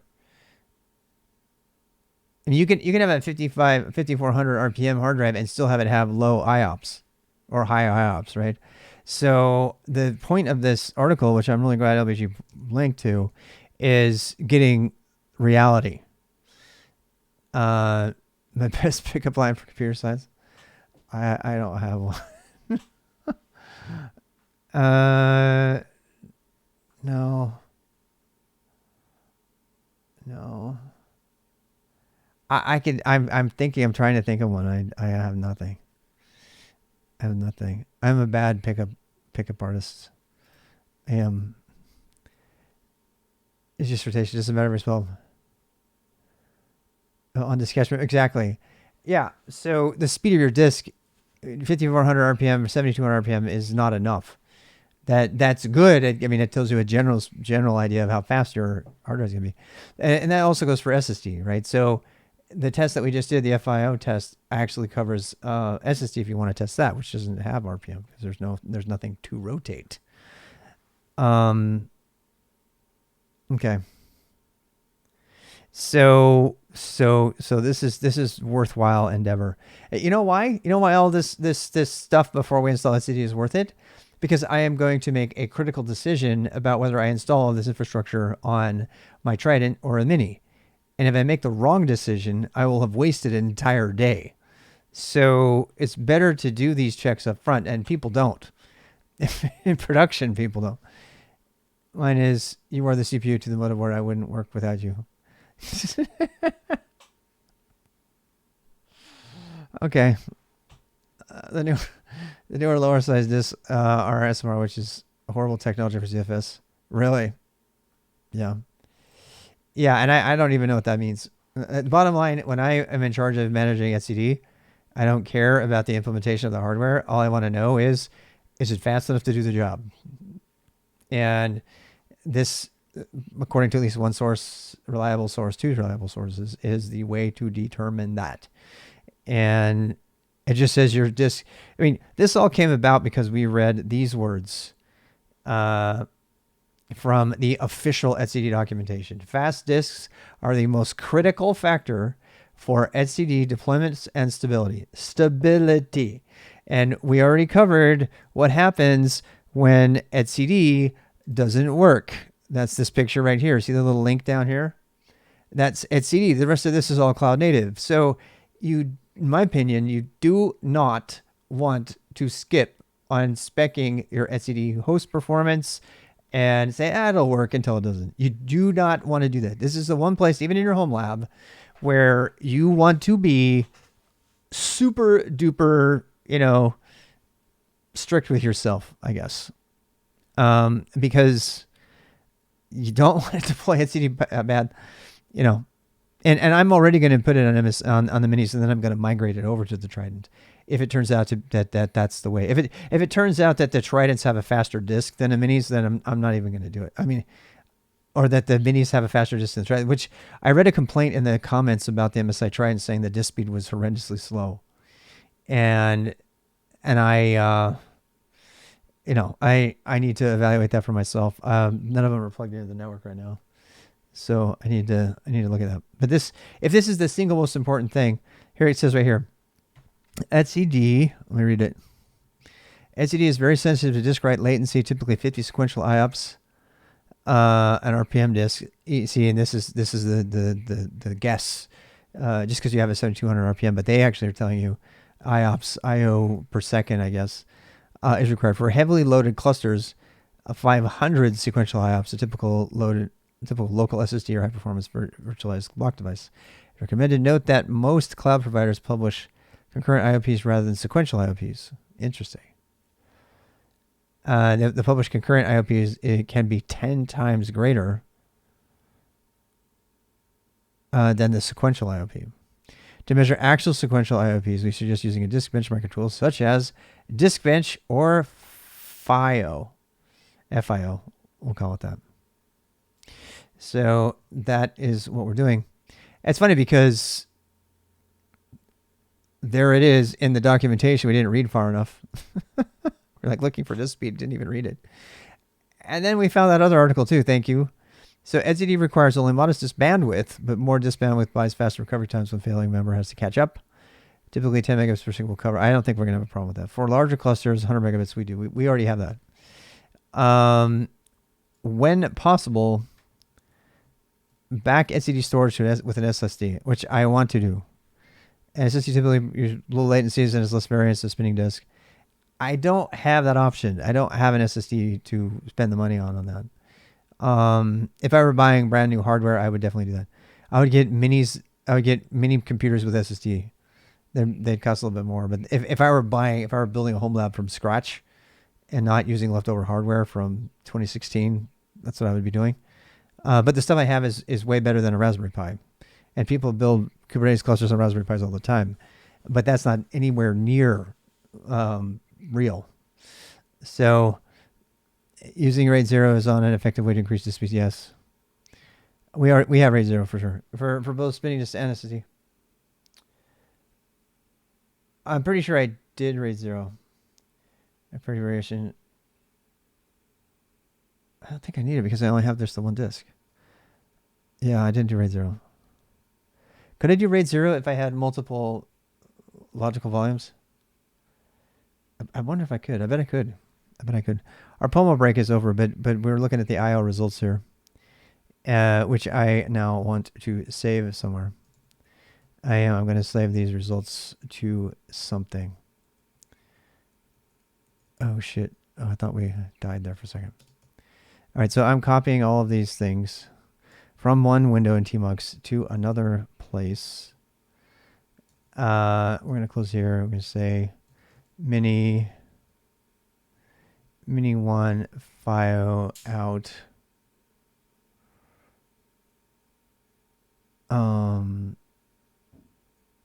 Dot out.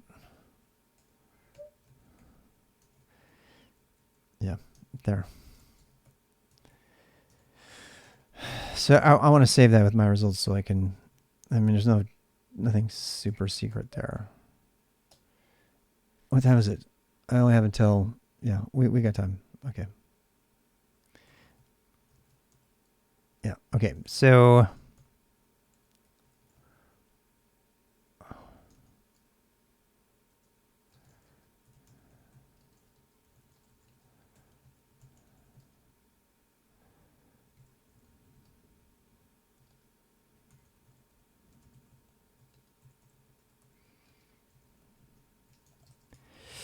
we need yeah.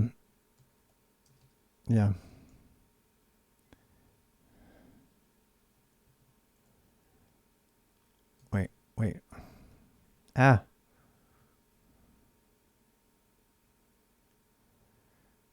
No. I want to do capital D. Is it control D? I don't remember. Ah. Okay.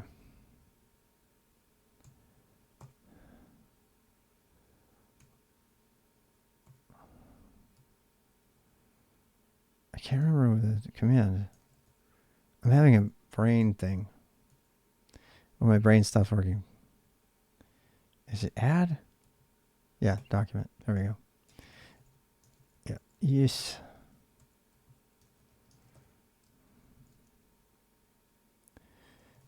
Links A. There we go. So I got my stuff in there. Hardware recommendation. All right. So we'll go to 7. I don't know how to read this, but we're going to try. So we'll go back to our diagram here. All right, fsync data, sync. Let's see. Look at the output and check if it's 99 percentile of f data sync durations is less than 10 milliseconds. In this case, your storage is specified. Here's an output, example output. Sync, blah, blah, blah. A few notes. We tune the values for size and BS parameters above for specific scenario. To get meaningful insights from file, you should use the values that best apply to your case. Blah, blah, blah. During the test, the IO load generates is only the IO activity.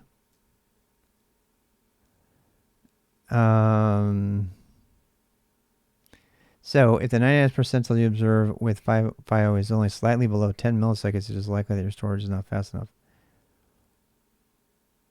F data sync duration percentiles. All right, so that's what we're looking for.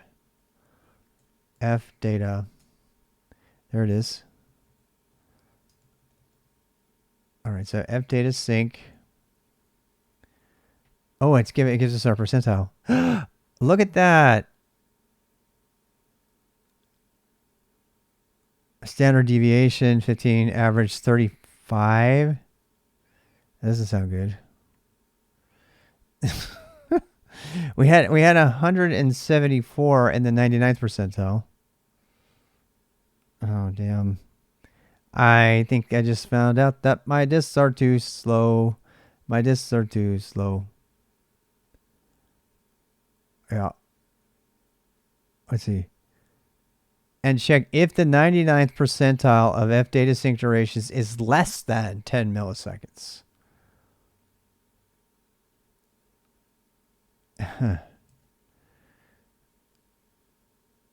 No, ours isn't. Ours is over, which is good, right? Okay, sync percentiles in milliseconds. So ours is 174 milliseconds. So we're good. We're good. Because if this is under 10 milliseconds, that would have been bad. Now, this makes me want to do it again after I install other things on the system. What? Those in the article are yours are milliseconds. Are you sure? Oh, it is. Damn. Oh, right. Yeah. Yeah. 10 milliseconds ms. So our setting is showing us milliseconds. So lower is better. Yeah. No, in this case, we want to be over that. It says all you do is to look at the output and check if the 99th percentile of durations is less than 10 milliseconds. If that is the case, then your storage is fast enough. In other words, our storage isn't fast enough. Yeah, I know. I saw that. So I got it. I was dyslexic. I got it backwards. So we're actually not fast enough. Let me read it again. If the 99th percentile of durations is less than 10 milliseconds, if so, your storage is fast enough. So that would be a big no. My storage is not fast enough.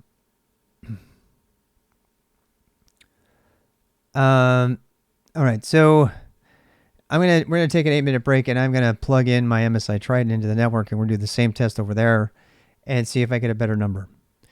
If I don't get a better number, at least I know what I'm dealing with, right? Because because this, I'm gonna read it again. So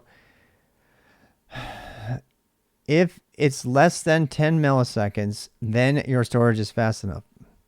And mine is 174 milliseconds. So that's a no. That's a no. I am going to go do this to our production system, by the way, and see if we actually pass. Watch me find out that our production systems don't pass this. Watch. I doubt it. They're SSD, so it should be fine. Yeah. Anyway, okay, let's take a break. Here's some music. YouTube, I'm going to pause you. All right, we're back. Coffee break is over. I brought up the other system, the MSI Trident, which I just mounted over there, so we should be able to get to that now. I have my OpenSense set to register host names when DHCP reserves, and I've changed all my machines in my Homelab to use DHCP again after having set them to static IPs before, which I now think is kind of foolish. I don't think I will ever go back to using static IPs for anything. There's just too many flaws with it. I mean, I know DHCP can be overtaken and stuff, but when you're dealing with thousands of machines in a network architecture that varies pretty radically from day to day, or if you in a lab or something, in fact, even if I were going to do it in production for a company, I think I would probably still keep some of our main servers on reserved DHCP leases because it gives you more flexibility in your network architecture. You don't have to touch every system, and I think that's important. At the recommendation of several other people, I no longer access my machines by anything but hostname, so that the IP is irrelevant. And the really cool thing with OpenSense is that it does have that registration function. Most routers will have something like that, but OpenSense definitely does. So now that I just changed the net plan, let me actually show you what I did with the net plan. So went to server 1.22 and above, uses net plan for everything, which is freaking awesome. And so I had all the lines here for static IP that I diligently researched when I did this originally, when I was setting up a core DNS, which I still want to use, but I have to touch every single system now to change the IP. I could either set it to another static IP, or I could send it to. I don't think NetApp sucks at all. Net Manager is fine and all, but yeah, it works fine. I loved it. It's been working really great for me. So yeah, you have to conclude. You have to give some more evidence for your conclusion before I can buy into that, because so far I've loved it. Okay, I'm not logged in as root. So, and of course you can use the network manager as well if you want to install that as well. But I'm not a Red Hat fan. Red Hat overcomplicates shit all the time. So that's working fine for me, and I'm logged in. And we can actually run our thing now. So, which if I wonder if we have it over here. Nope. Okay, so that's interesting. I wonder if it got installed with SmartMon tools. I have a feeling it must have. So let's do that. So let's do sudo apt install -y. Yeah, believe me, I know. Network manager is shit. I don't like that. My experience with network manager has been nothing but negative so far, and MCLI and all that crap. And then I wish they would have come to some agreement. I agree that we need to do more than IF up, but there's no consensus in the industry about what the best one is right now. So I have to pick, and I like NetApp. It's another reason that I like having a homogeneous, hardware footprint, because I just don't want to deal with that stuff. And that's not stuff that I need to know for my job is what I'm trying to get at. I mean, I need to do network management and stuff like that, but that's not my core thing. My core thing is Kubernetes administration and writing applications for that and stuff. So the more pain and suffering I can remove from the network part, the better. We have a whole network team that does that. Yeah. So, but it's better than what we had before. And you gotta understand how old I am. So the last time that I dealt with networking at all, I was literally editing, initd networking scripts in order to get to bring up the right stuff, So, I mean, if there's something better, I would love to know, because I don't deal with networking every day, and I deal with it a lot more now. Yeah. So apt install, I'm going to guess that SmartMon tools gets you FIO for free. So FIO or whatever that thing is. So I'm guessing, I don't know. I don't know. I'm fighting the urge to make it so I don't have to type my password every time, but I feel like that's a security boundary I don't want to cross, because I don't want people to be able to sudo as me without a password of some kind, because you get access to one of my systems, you access all of them, and that would be catastrophically bad in the real world. You'd like to edit ifconfig? You like that part? So you must be a BSD fan, because they still do that, right? Yeah. So yeah, the old school people love that stuff. I was not a fan. No, I think that I'm glad that they're at least thinking about how to manage it better. All right, so we should have file now. Yep. All right. So, wait, what? How come that wasn't installed with the SmartMon? I guess it wasn't. All right. Well, let's go back here. Let's see. Small FIO.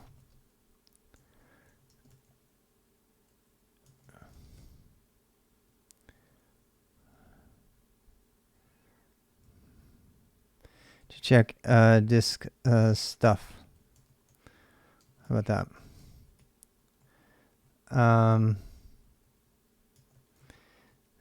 Used let's see.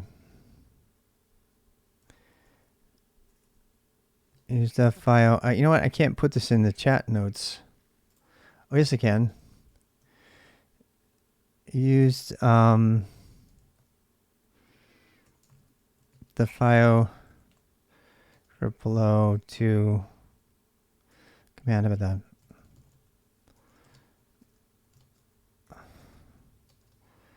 that. Check IOPS.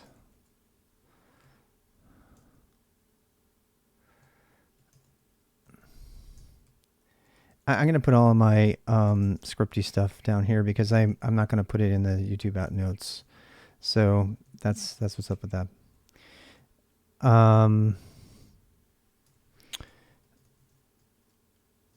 Right.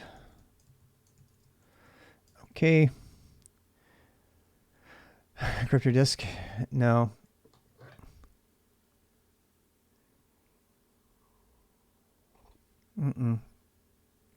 Yeah, I would just use disk encryption. Disk encryption is better, in my opinion. I don't know why is blockchain even relevant here. I don't understand. People, I think, mistakenly relate all encryption and cryptography to blockchain, and it's kind of a novice mistake. Cryptography has been around way before blockchain.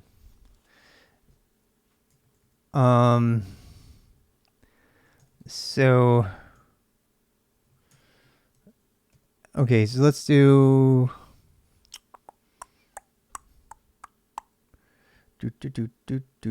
Let's do. I mean,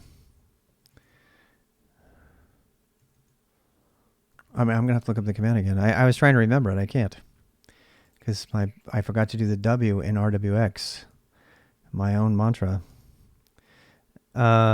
I should parse this rather than just cutting and pasting and being a cut and paste coder. God damn that. So FIO read write IO engine sync f data sync equals 1. That means we want it. Data directory needs to be test data, which I'll make a test data this time. Size. So first we have to do make directory test data. All right. And then size equals 22 megabytes. Byte size is 2300. So it's using DD under the hood, I think. There was actually another blog post we found that did use DD to test all of this.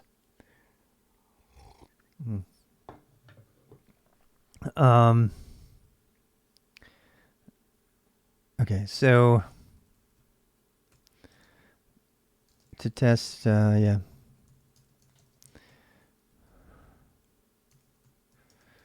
First make a directory for FIO to use. I need to put this in our internal team docs. Actually, I'm going to cut and paste this into our internal team docs for checking disk speed. This is really good info. On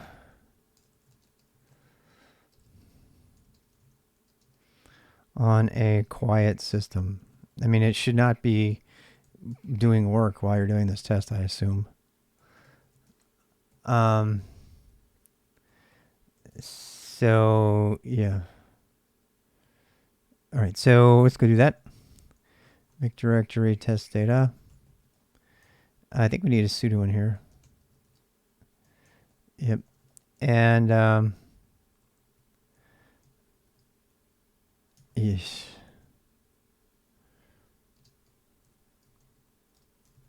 We'll paste that. Stupid S. There is no easy way to get around that, unfortunately.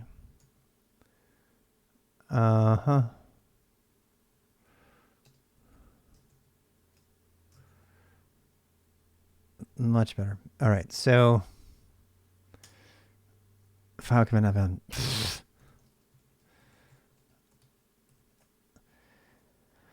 All right.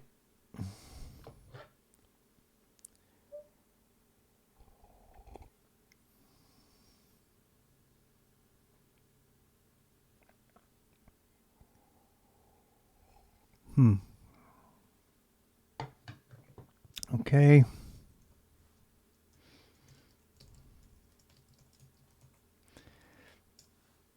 We did that. Yeah, and I mean we'll use tmux to capture our output rather than redirect it. What?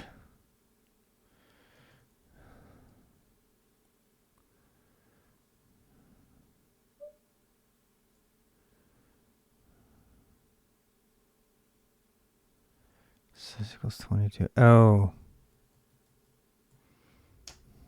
There we go. Yeah, this is going to take a while. It took a while last time anyway.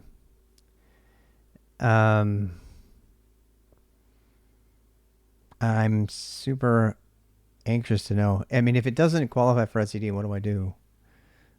Do I buy more computers? I don't anticipate wanting. I could, you know what? While this is running, let's actually go look at what other hardware would meet the spec if I wanted to do this right at home. So these minis obviously don't make it the spec. I bet the SSD would though. I'm betting that the SSD drives would, and because I'm using CephFS for these things and I don't need storage on them at all, I could probably pull that off. That would probably be acceptable, but there's no way to know. Storinator. I don't know what that is.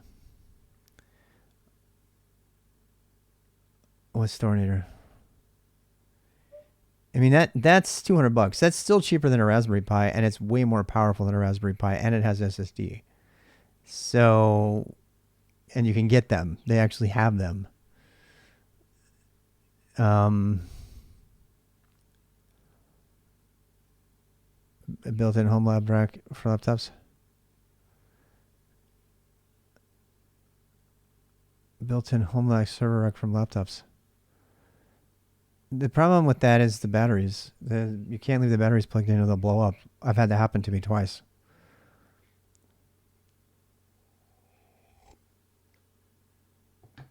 You can't. The fans will die, and you can't leave them plugged in. The most laptops, Mac. This you gotta give Mac credit. They had that problem with their batteries at one point, but yeah. Is there an expensive storage solution for 45 drives? No, I'm not doing that. I'm not doing any Truth NAS or anything. I'm doing CephFS on old systems, assuming they can do it. 45 drives makes good stuff. Well, at this point, it's not so much that I need an SSD on a really cheap device that I can turn into a control plane that's got a decent CPU. You know what? God, I bet you this is cheap. I know, but this is 200. This is really cheap. For a Homelab, fuck yeah. That's like crazy cheap. And you don't need a lot of SSD. You just need enough. I mean, it depends on how big your SSD gets. I mean, it depends on your cluster. I mean, I really need to go look at the backups at work and see how big they are.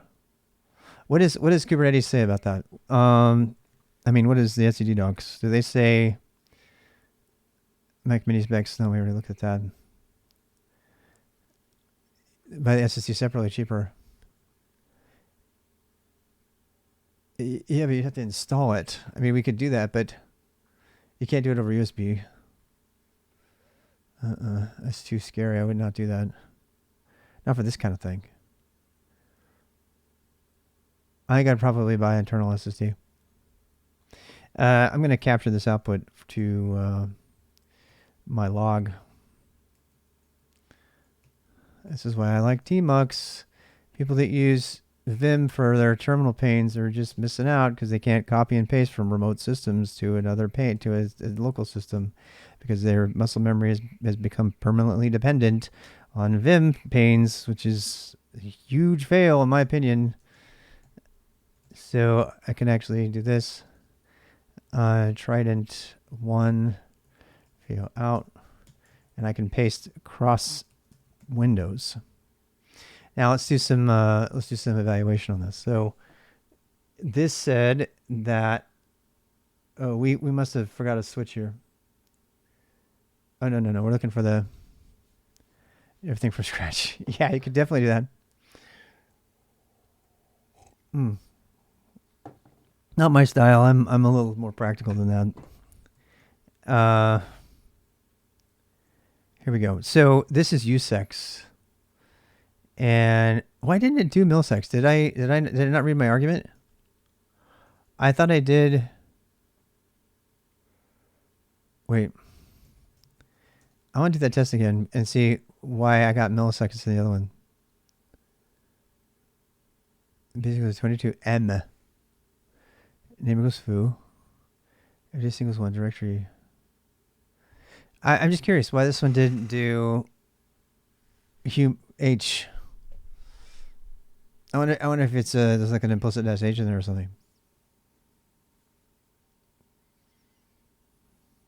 I mean, this one did milliseconds, right? So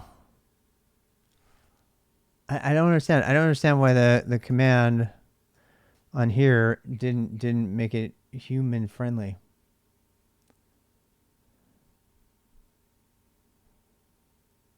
I didn't delete an option. I fixed something. Let's compare. Okay, so here's Mini, here's Trident. Exactly the same, right?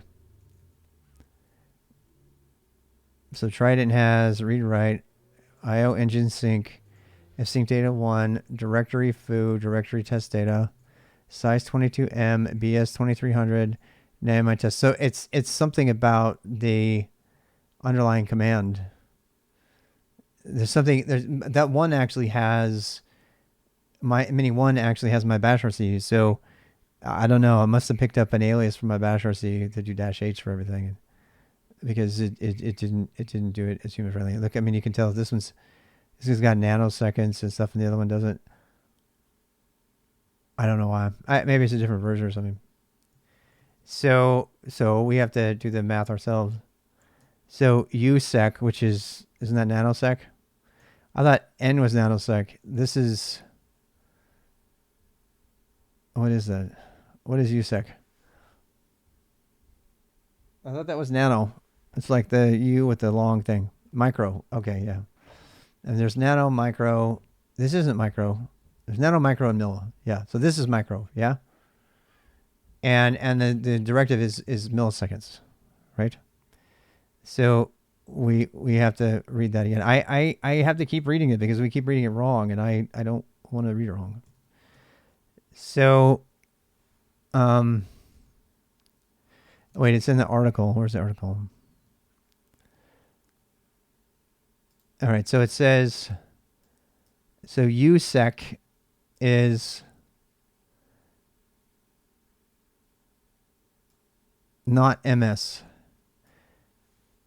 Yeah. So U is millisecond, but this ms here stands for, U is microsecond, M is millisecond, and N is nanosecond, right? Okay. I could have swore that U was used for nano at one point as well. Anyway, I don't know. So we're going to have to do that.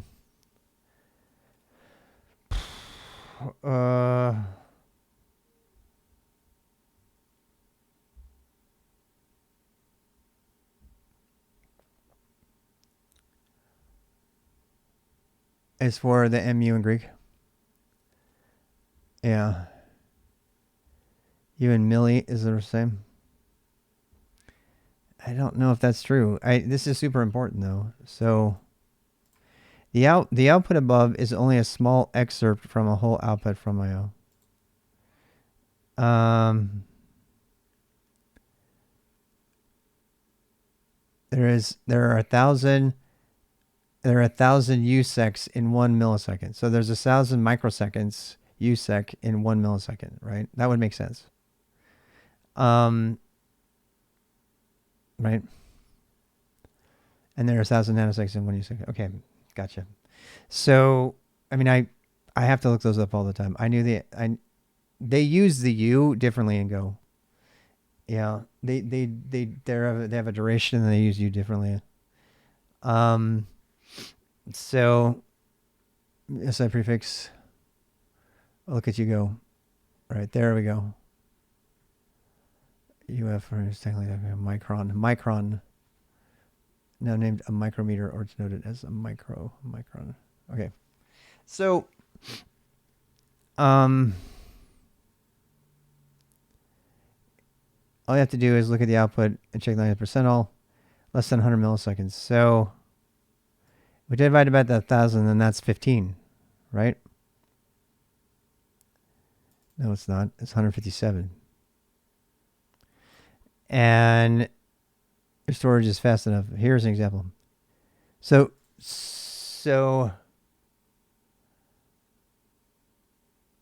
oh, I know. That's why I got confused a little bit. Between the values for size and BS parameters.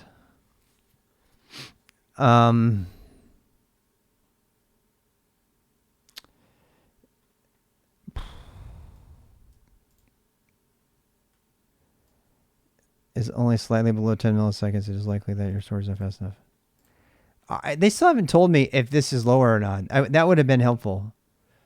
If they had just said it and they had said, okay, this is lower, but I have to do the conversion myself. So it'd be this divided by 1,000, which is 157, which is not fast enough. So, okay, the output above is only a small excerpt from FIO. So, this would appear to not be fast enough. Is it 15.7? 1,000 has 3 zeros. It's the 1 to the 4th. Right? No, 10 to the 4th.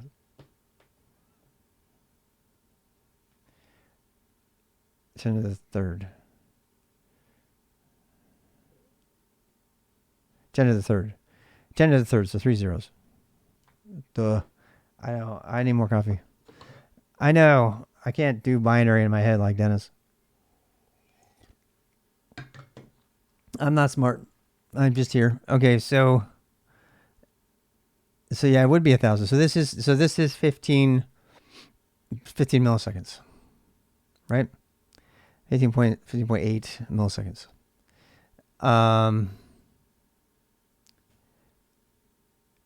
Converter go. Oh, I've written tons of binary converters and go. I just can't do the math in my head. I can't. I know how. I just don't. I can't do math fast in my head. I don't have a brain like that. I'm just gonna own it. So I can do it. I just have to it just takes me a long time. 7,200. Typically, 50 sequential IOPS is required for heavily loaded clusters. 50 sequential IOPS. See, I wish we could look this up. I haven't been able to look up this stat. If you don't want to. Oh, I know. I have a ton of converters and stuff. Yeah. Typically 50 sequential IOPS. See, this is the instruction. So the blog is nice and all, but it's not the actual docs. The actual docs say, because we don't even know if this is sequential writes, do we? Sync file range, F data sync. I guess it must be sync. This must be sequential writes. That must be it. Okay. So, and it doesn't tell us the total, right? It tells us the average. Here's what I want to do. I don't want to trust the blog that says, if you're at 99%, you're good. I want to do what the doc says. The doc says 50 sequential IOPS is required. And I don't see it.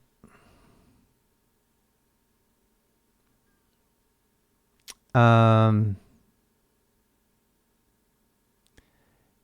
dividing kilobytes per second by the data amount. Okay, so the average kilobits per second, right?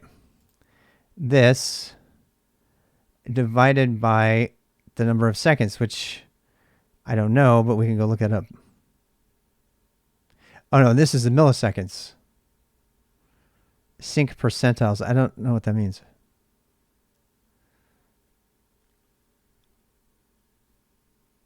I think that they're doing is they're breaking down, they're taking a lot of samples. Yeah, IOP times data size. But I think they're taking a lot of samples. That's what they're trying to show us here, is they want to show us that we've had a lot. But yeah, I mean, if we wanted the total average, we could take that number and divide it by what? The total number of seconds. Is the average for a specific part of data.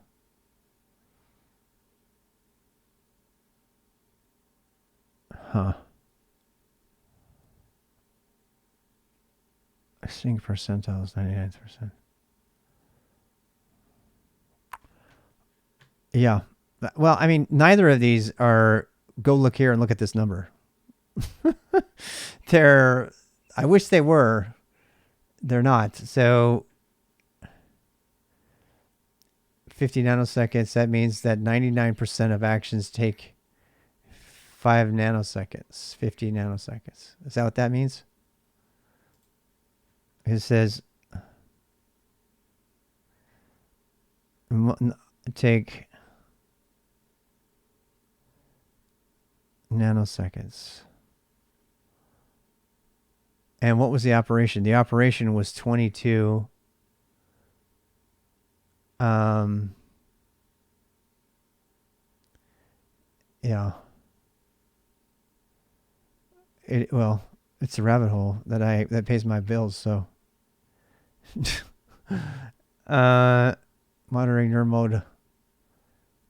Yeah.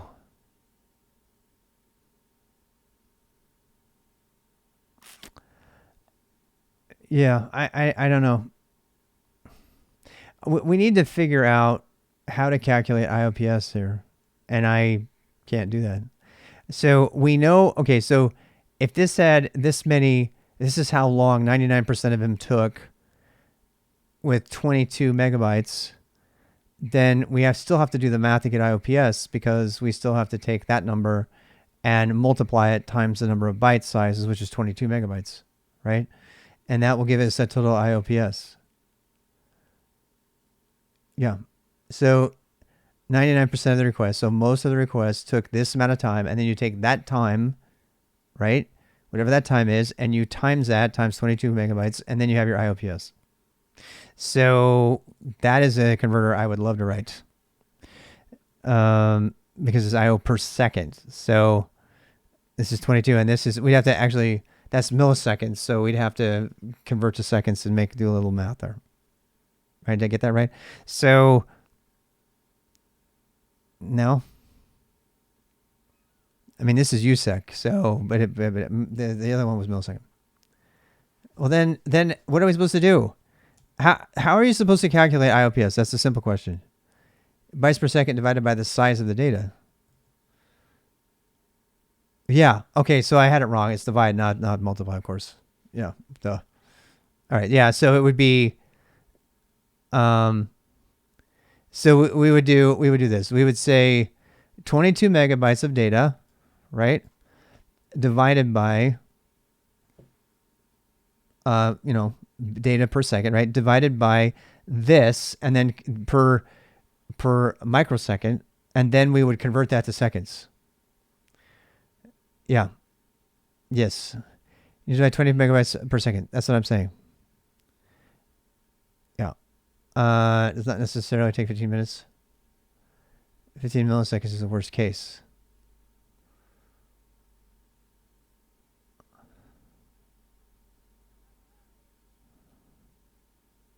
So shouldn't we just use the average then?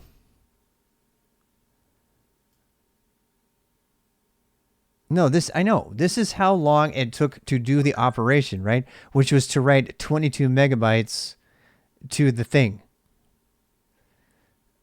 According to this, 22 megabytes, right? So 22 megabytes happened, and each one of these is how long it took to write 22 megabytes. The average would represent, but my stats knowledge are math. Yeah. I think the better thing to do, I mean, I see what they're saying here, but if we want to get a quick and dirty IOP thing, then we should take the average and we should calculate it that way. So this is the average number of microseconds and do it that way. Bytes per second based on 22 megabytes and 99th percentile. Why do we want 99th percentile? That 99th percentile means that's most of the stuff, right? So that takes out all of your outliers and everything. I think that's why they're looking at that number, yeah? So 22 bytes per second, right? So let's do that. So BC,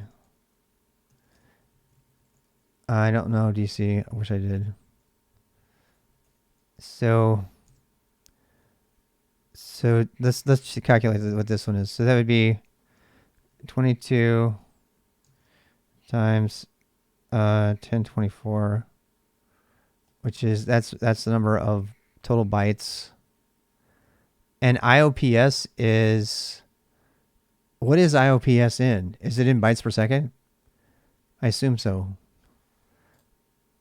It's bytes per second, yeah? IOPS is IO performances per second. I don't know what that means. All right, fine. What is IOPS? Need more coffee. Input operations per second is the input out performance measurement. Like benchmarks, IPS numbers are published by storage. You tell me how to fucking calculate it.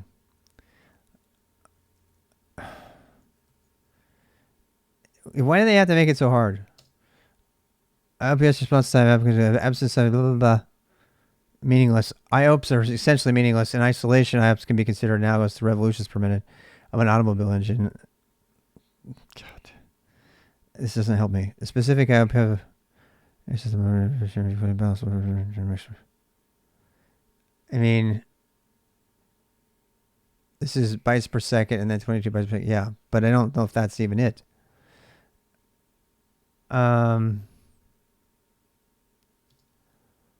It still doesn't even tell me how to fucking calculate it. I hate this. Often sequential IOPs are reported as simple megabytes per second numbers.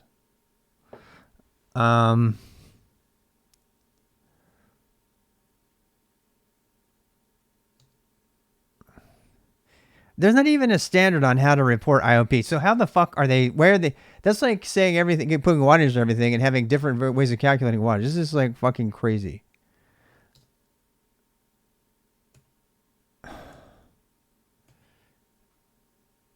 I'm getting triggered. I mean, because they're using terms in the official documentation that can't be easily calculated. And you have a tool, you wish it would just tell you. I'm reading it. I was reading the whole thing. It sucks. It doesn't tell you. I was just on there. It doesn't tell you how to calculate it. Yeah. I mean, I'm pretty sure. Look. Performance characteristics, examples, mechanical hard drives, solid state drives. See also. So it gives you background and stuff, but it doesn't say how to calculate it. And then you have to figure contiguous versus sequential versus the concurrent or whatever. So open a normal browser. Yeah, but it's yeah.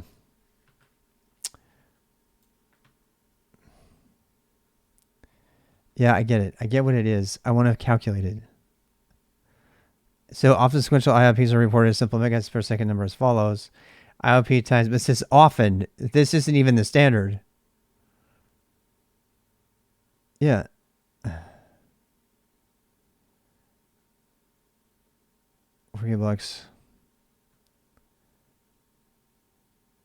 $72.63. There is no standard. Wonderful. Then why would they use it as a measurement?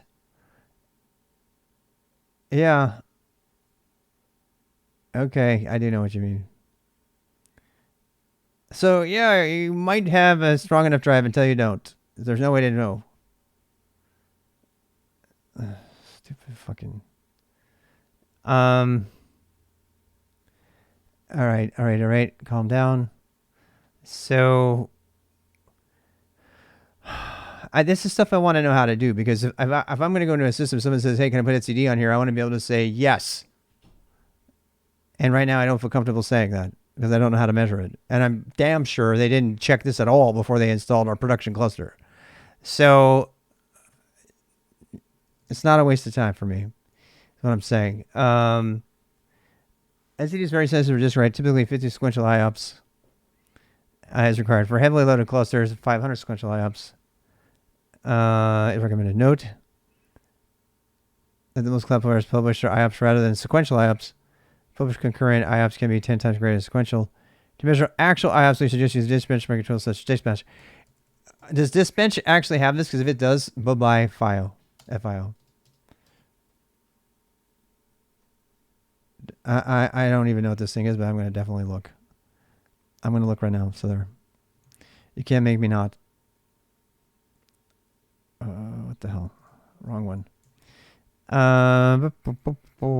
This one, dummy. You know what? Let's do it over here since reasons. Sudo apt install. I have a feeling this is a Go tool. It's going to have to be installed the hard way.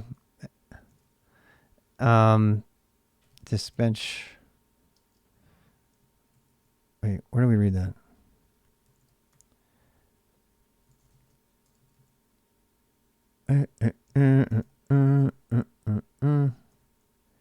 Disk bench.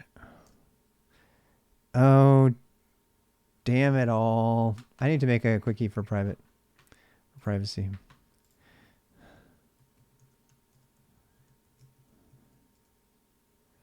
There's no such thing. No such thing. Of course, I knew there wasn't. Because why? Because it's a tool you have to clone. Yep, it's a Go tool. On Guardy disk benchmark. Clone on Guardy disk benchmark. Oh, I already have it. What do you know? We already did this. I already built this thing. Yeah. Mini one.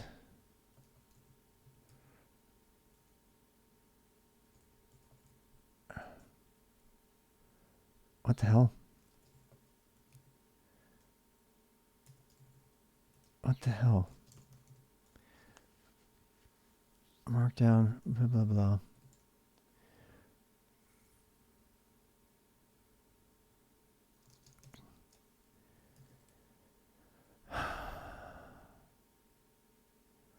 IOPing.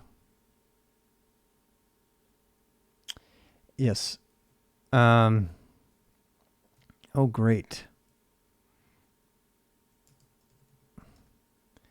This does not look promising.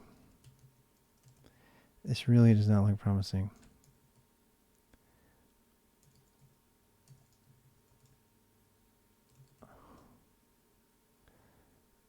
Nothing to do for make all.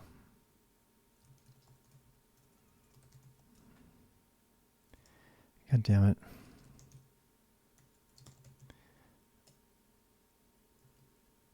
Paying with show for latency. Does it report an IOP? You know what I mean? I know. I'm just trying to get a handle on this. There. All right. So.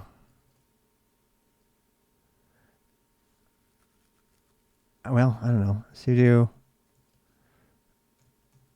This is a good rabbit hole. This is educational, but I wish it was more straightforward as usual, but it's Linux, so when it's anything but easy. IOPing. I mean, I've learned about like 10 different tools today already that I didn't know about at all. So we're checking into sudo io ping dev sda1. I should probably read the man page before I run it as sudo. Living dangerously. Actually, get tried. It kind of does. So it generates various IO patterns, interval, speed time, limit.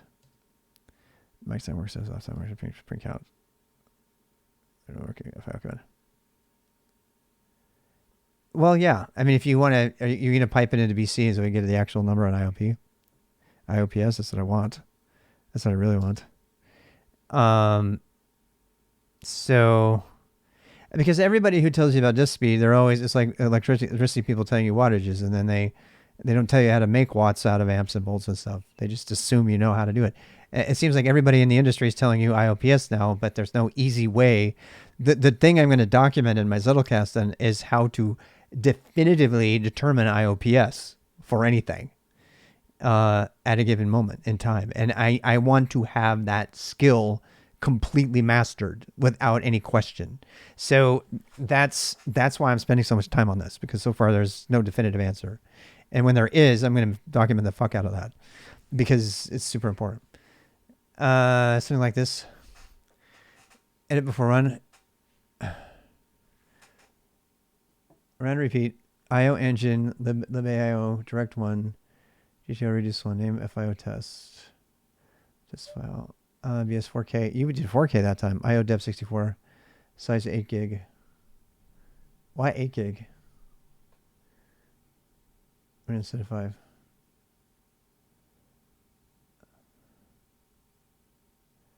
IO is what you're interested in.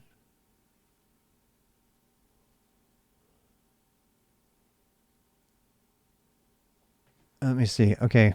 Let me look at that. All right. So here's the one I ran.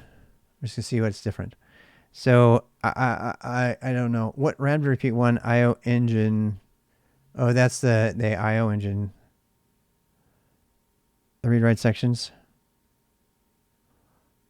So there's actually sections. Okay, maybe I just missed it.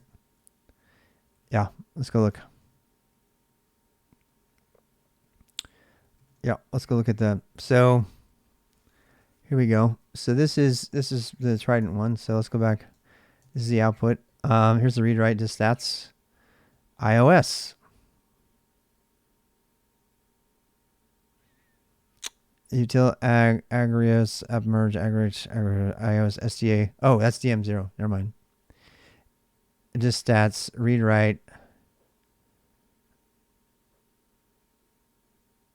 I have 22 megabytes of IO. Yeah.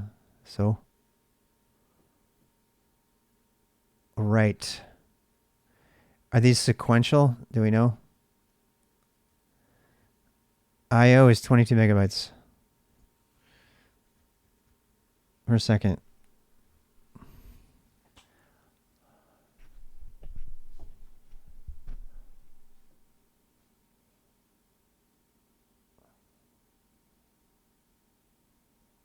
I have to be reading that wrong because that doesn't look anything like bad.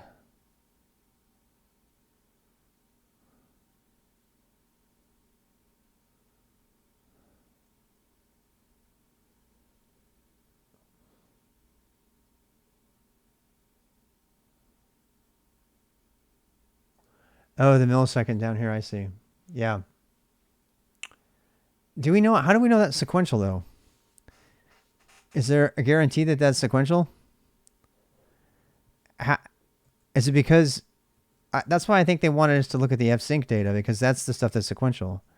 This stuff here is sequential. Yeah, it's stuff here. I'm gonna find it again, but oopsie.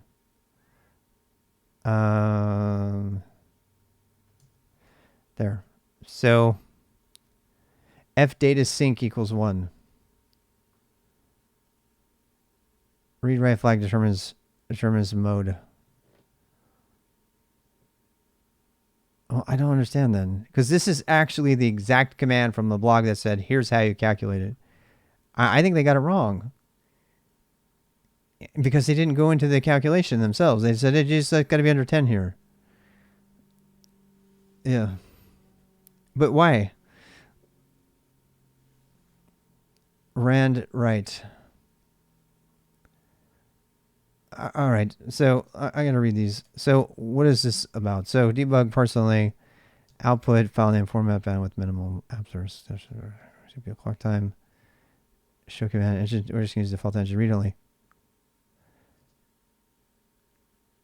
It was random rewrites. You should check the flag that making tests sequential.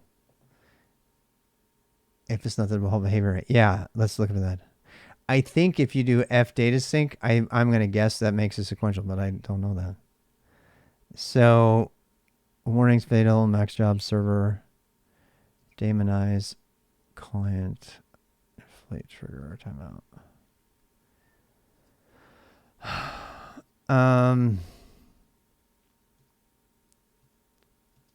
Wait.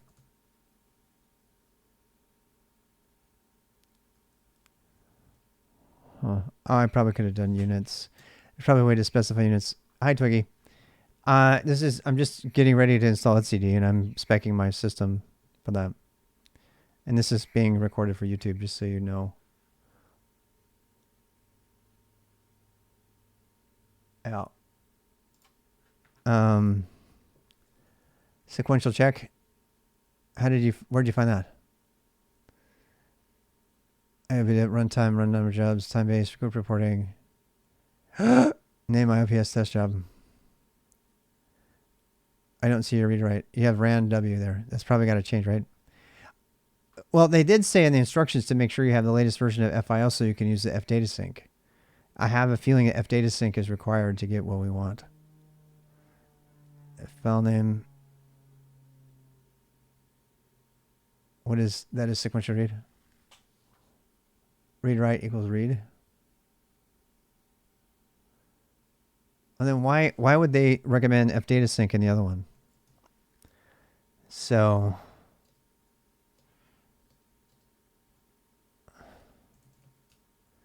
fdatasync, like fsync, but uses fdatasync to only sync data and not metadata blocks. And when it's previous 0.06, there is no fdatasync, so it falls back to use fsync. Defaults to 0 means that FIO does not periodically issue and wait for a data only sync to complete. A sequential read. You need to sync data in order to be fully run. Yeah, for sure. I think we need to put fdatasync on. If writing to a file, issue an fsync, I think we need to have that on. I think that needs to be on to get a true test, right? I mean, none of this is documented anywhere. Not in terms of a high level about how to tell your IOPS on a system. I've not once found anything on it. We've been searching it just shortly today, but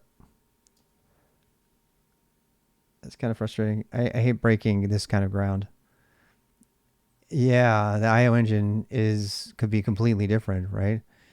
What's doing the writing, and depending on how much latency is in that thing, you know, that's going to count against your write time. Because it's clock time, right? It's wall clock time at the end of the day. It's not. So buffers and memory, 0 buffers. Yeah, I'm going to do, yeah, I think it's the default. I think it is. Yeah. How to determine IOPS reliably. I'm just going to do a quick search just to make sure I'm not missing something obvious. IOP calculation, Dell community of 180 IOPS per drive. We can figure best practices, right? You can approximate.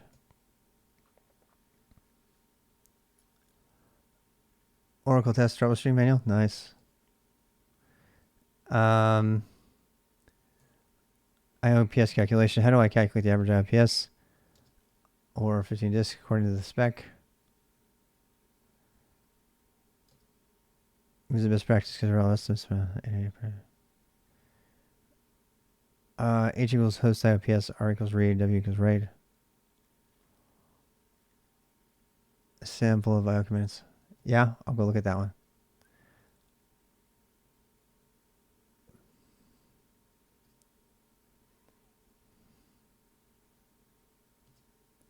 This doesn't say how to do it. Oh. Because there's so many variations about how to write this stuff, right? Yeah, if you're going to check your IOPS, you have to check it like based on how your thing is, how etcd is going to do it. What are the average chunk sizes going to be in etcd? It might be different than another application that doesn't flush until after it's got like 2 gigabytes ready to write. You know, that's why I think it's so hard to come up with a standard solution for determining IOPS, because you have to tailor it to your application. So yeah, that's why. And that's where the 22 megabytes block comes in, because they probably monitor etcd to see what it writes and how it writes it, and they've determined that it's about 22 megabyte blocks at a time, and so then that's the thing to do the calculation. But there's nobody that tells you to do that. etcd should be the one telling you to do that. They're the ones that should tell you to do it. The etcd official documents should have told you how to tune it. Runtime parameter. Yeah. Your IOPS throughput requirements. Disk reads per second plus writes per second equals IOPS. Yeah. They should tell you the specific data size. Yeah. This is a fail on etcd's part. etcd shouldn't tell you, hey, just go use this random C compile program. You know, and of course we have this thing from IBM that we found, which seems relatively reliable, but it's extremely arbitrary. Let's reread it. So the performance of your etcd cluster strongly depends on the performance of your storage backups. one option is to use FIO, a popular IO tester, which is what we're doing. To do that, you can run the following command, where test data is the directory under mount point storage. And we did this. We ran this, right? IO engine sync. Look at this, black mouse.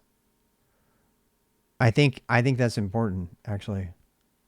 I think this is what's providing the sync, a concurrent thing. Maybe not. Fdata sync equals 1, directory equals test data. Yeah, I don't know. I can't prove it. I don't know what that's. All you have to do is look at the output and check if the 99th percentile of fdata sync durations is less than 10 milliseconds. Now, I don't like that because that does not translate that explanation into what is written on the official etcd page, which tells you the number of IOPS.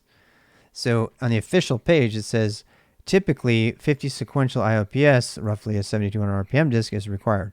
For heavily loaded clusters, 500 sequential IOPs, typically SSD, blah, blah, blah. Note that most cloud providers publish current IOPs, sequential, concurrent rather than sequential. Oh, we want sequential. Okay. Yeah. Yes. Software format. I know. And that's why I want a reliable way to do it instead of someone telling me whatever. It tells you to back it up. It doesn't tell you anything else. So, I mean, it really doesn't. So, this is one, the benchmark, this horrible C program, actually does this, but it doesn't give you any ability to change the size of the thing being written or anything, I don't think. So I'm not a fan of that one. I'm going to throw that out.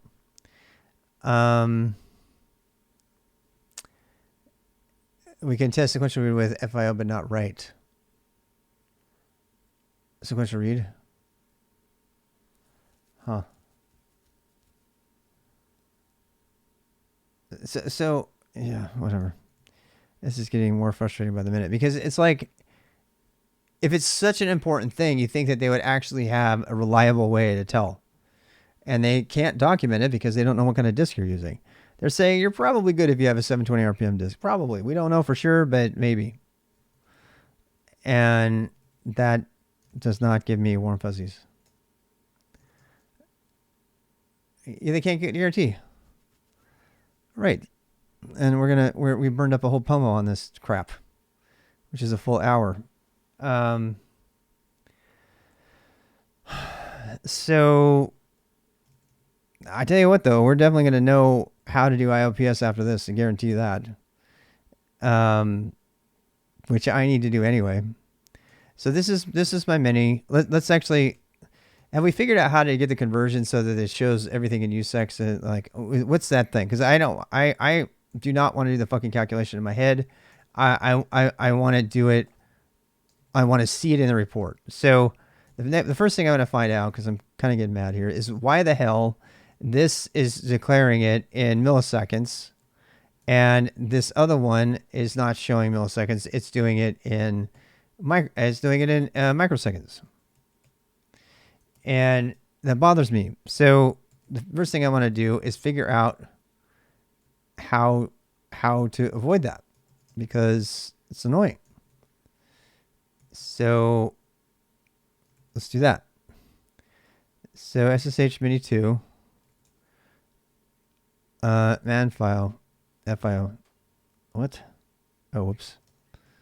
Mini. Am I already on mini 1? And yeah, I shut it. Sorry. So let's do file. Parse only merge bulk write output format. Normal terse JSON or JSON plus. Minimal parentheses terse semicolon format append terse. Version CPU clock test. CRT built-in help engine. Read only ETA. Request client ETA status roughly every second. New line status interval. The QLS don't advise its time intervals. Section. Allocate size, we got that. Database client remote config autoprof and flight log. I don't know what version it had been installing. It might have been an older one. Yeah. It doesn't say. First statistics show. Yeah, what I don't understand is. Oh, it's super awesome. Yeah, it's cool. Wait, you see this? Follows international standards for unit prefixes. The power to specify power of 10 decimal values in the international style unit SI.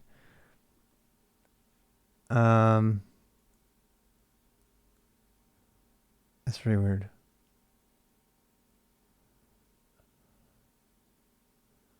A sequential reads and writes and mixed writes and reads. Okay, so tell us how to do it, Ryan, because we don't know. Nobody knows.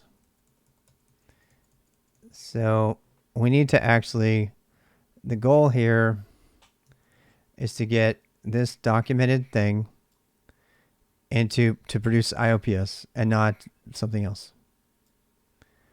And that's all. Yeah. And so it SCG requires a limit. I've already read that 1,000 times. I don't need to read it again. Specify times.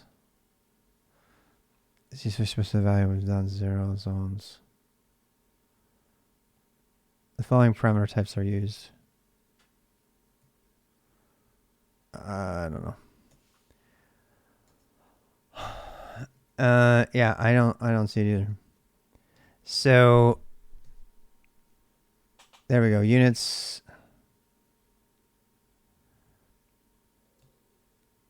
.1024. Are we using 1024?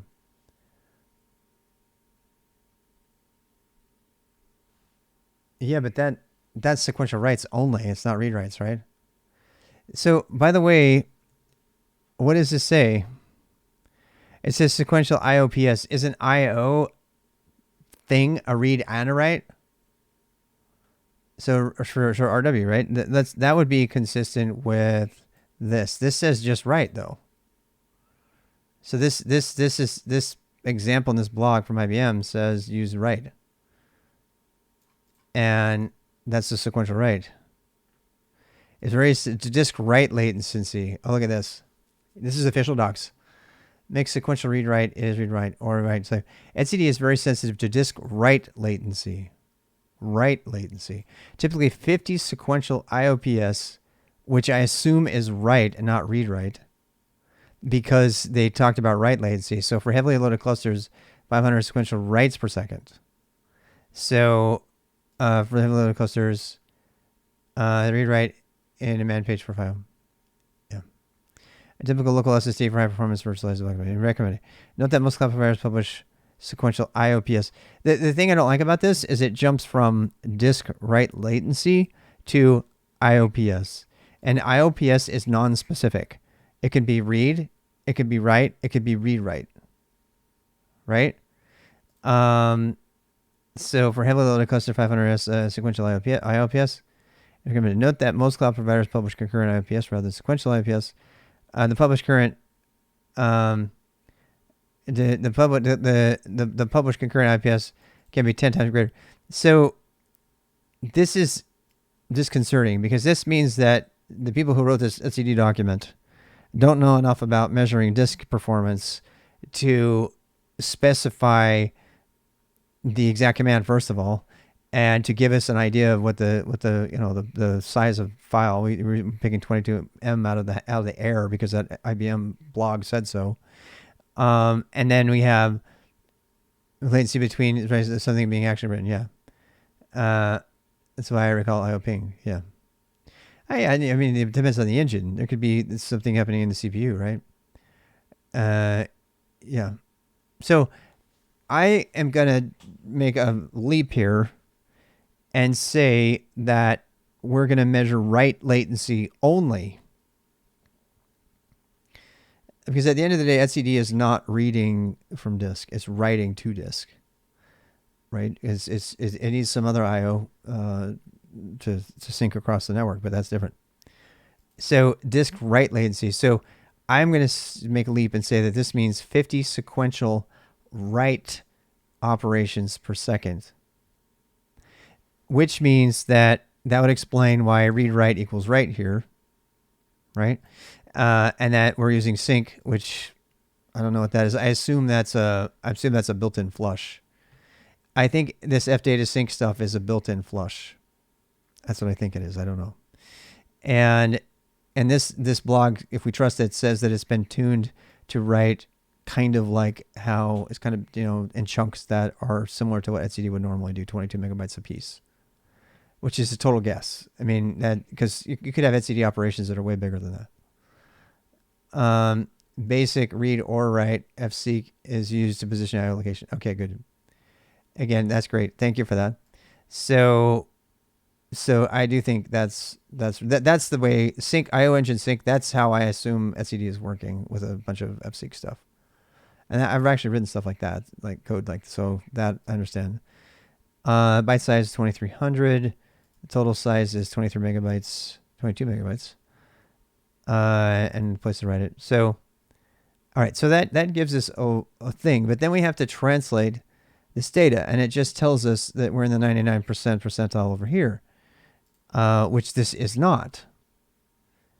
It would be less than 10 milliseconds. So this is 15.8 milliseconds, which is 5.8 milliseconds over 10. So this disk is not fast enough for etcd, according to this.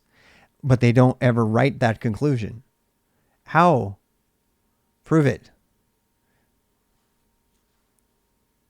It's what it told us to do. It says right here, check the 99th percentile of if data sync durations is less than 10 milliseconds. So if you don't think that's true, you got to tell me why. Right? So this is 90 and this is 99. So I might be missing something, but yeah, 90 is great. Yeah. So 99 is like, no. That's a high number. That means that that's where most of the stuff is, right? So I think that this sentence might actually be wrong because... no, wait, never mind. This says that 99.9% of the writes took 15,800 microseconds. And microseconds divided by, assuming they're using 1,000, which I think they are, then, yeah. So divided by 1,000, that gives us 15.8 milliseconds, which is 5.8 more than the 10. And I got that wrong the first time. It says, if that is the case, then your storage is fast enough. In other words, if this number, which is 15.8, is lower than 10, you pass. Make sure I'm reading this right.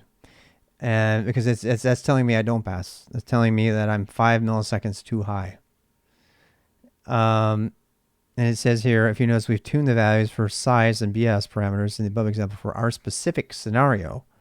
To get meaningful insights from FIO, you should see the values that best apply to your case. Well, we're using etcd here. Everybody's using etcd. So does that mean we should change the numbers? To get meaningful insights from FIO, you should use the values that best apply to your case. I guess what they're saying is you should look at what etcd. Does anybody know if Kubernetes is going to give us FIO values that are look, Kubernetes etcd write sizes are going to be all over the fucking board. That's because that's what it says. 99th percentile. Right? So should I be reading this one or this one? Should I be reading this one or this one? This one or this one?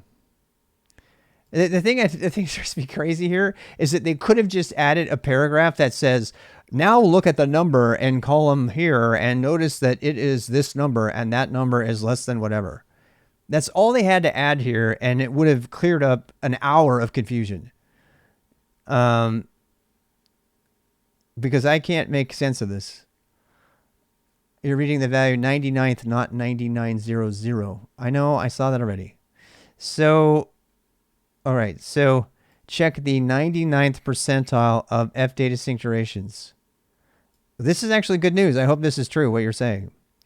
So 90th.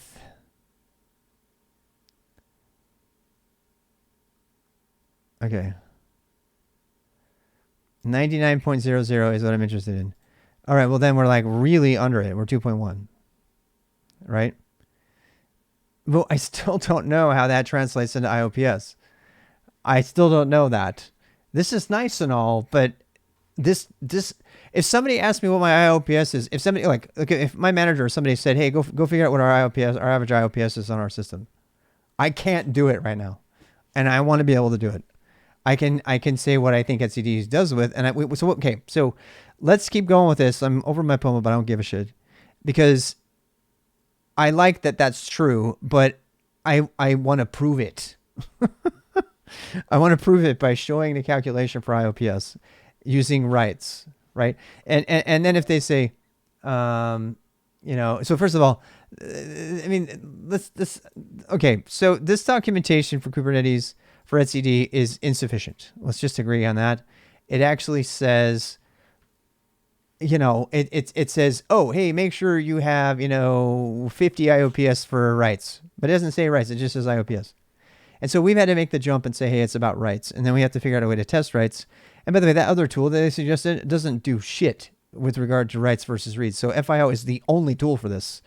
And I think that you should just completely nix that other stuff from that. So I'm just going to do FIO to just to check disk speed. Command will load to check IOPS. Yeah. Keep in mind that the etcd docs do not provide the FIO command line. It's implied from the IBM blog, and which we assume is a close approximation of, I mean, no, we don't. It's not.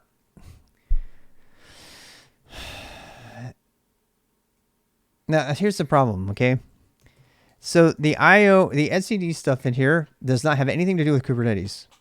So if we're actually going to really go the distance on this, what we need to figure out is what is the average size of a disk write by etcd for Kubernetes? Because etcd can be used for all kinds of things, right? So I happen to know that, etcd stores a bunch of random stuff of different sizes in Kubernetes. I mean, if we really wanted to dig deep here, what we could do is we could actually study an existing Kubernetes database and get the average size of all of the records in a large one. So like in my development in my company, this is good. So if you wanted to do, I mean, I could take our dev cluster, our production cluster even, and I could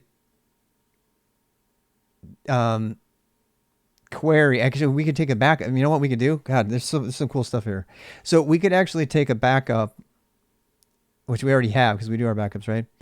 Of a production system that's got tons of stuff in it, Istio, all kinds of applications, different thing. And then we could take that backup and we could figure out a way to parse that file or load it back into a standalone etcd, and we could calculate the average file size for each record. And then we'd have to look at the source code of Kubernetes. I mean, we're just guessing. We don't know how much of that is written in one go, right? We don't know. We don't know how what the buffering and the caching on the thing is going to end up being. But I guess we could kind of get a sense of what well, maybe not, because I mean, even if we got the total average file sizes of records in etcd, we can't be sure that that write is all going to be attempted in one try. So this 22 M number here is completely arbitrary, and so is this. And this disk IO stuff that we're going through has no relation whatsoever to Kubernetes. So in order to actually get this to work, we would have to see, this is a place where I'm just going to say Kubernetes could really help out, because it's going to be, look, how Kubernetes has a particular type of record. What is the average size record that's traveling through Kubernetes at any given moment, and how much of that is being synchronized, and is it diffing the YAML files, or is it sending a brand new YAML file over to, do you know what I'm saying? I mean, there's so many different ways. And in order to get into that, we'd have to really get into the source code. We'd have to say, okay, I mean, I don't know if that's a Kubernetes function. I guess it isn't.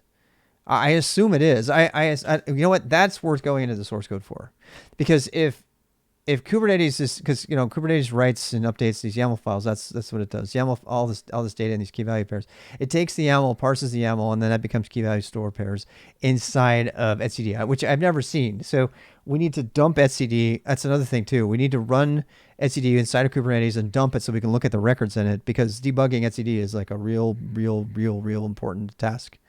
And we could look at all the stuff that comes out of there, and we could see how that data is broken up, so that when we make an estimate about how much data is hitting disk at a given time, I suspect it's each key value pair is written as is. So, a byte size of 2300 would probably be more than enough. I'm guessing that the key value pairs that are stored in etcd are flattened YAML, the flattened YAML files from Kubernetes. So if you take any any resource you can think of, right, and that resource gets saved, it doesn't get saved as a YAML file, right? That's clear. But it does get flattened as a key value pair, and that the keys probably got dots in it or something like that, I'm guessing. And then the value is just whatever the value is. And so if that's true, then the average value size inside of etcd is going to be very small, because it would be anything on the value side of a YAML file inside of Kubernetes, which is always really small. It's like, integers, and at most like a string here or there, or even a secret would be, I mean, the longest things would be secrets, inserts, and stuff like that, because you're not storing major files in there, right? The longest possible value in etcd, I'm guessing, is probably the secret stuff, right? Secrets and config maps, because config maps, it's like you can put an entire, text file in there if you want to, and people do. In fact, the Jupyter Hub deployment puts an entire Python script as a thing. Actually stores everything in etcd. I know, we know that. I know that.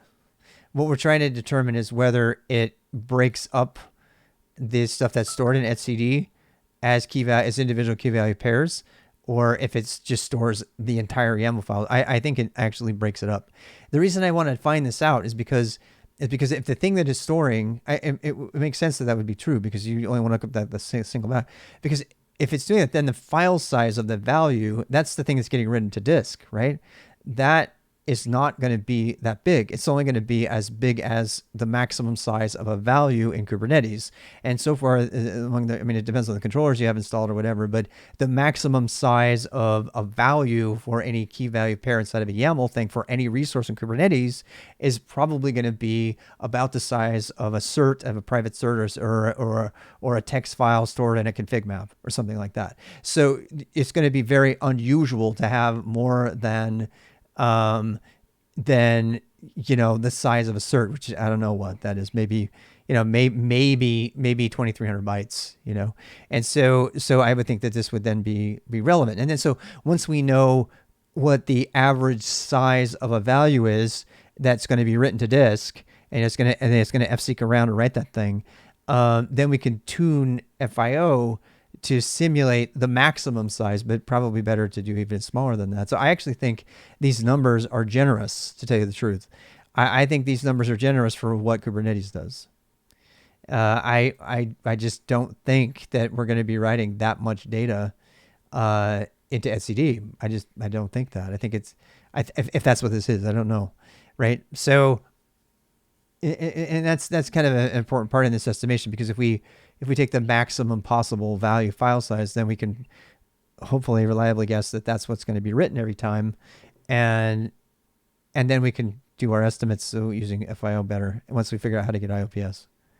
Okay, so this means it does match. Let's go ahead and run the command again just to make sure that I match, and then I'll go on with this. The store's logical view is a flat binary key space. Yeah. The key space has a lexical sorted index on byte string. So range queries are inexpensive. Yes. Physical view etcd stores the physical data as key value pairs and persistent B tree. Yep. Each revision of the story state only contains the delta. Really? A single revision may correspond to multiple keys of the tree. A data key value pair is 3 tuples. What I want to know is when you commit a YAML file, the only way we're going to know about this is, which is, I mean, if that's true, it's even better, right? Because it's going to be it's going to be even smaller. So even those like maximum size, config map values are going to be irrelevant, because if you just make a tiny little change, the amount of disk writing that's going to happen is going to be minuscule. I mean, I assume so. I don't know. We'll have to go see. So there's really no way to know that without getting into the etcd data store and how it does it. And we can do that because it's all open source, but it's kind of overkill.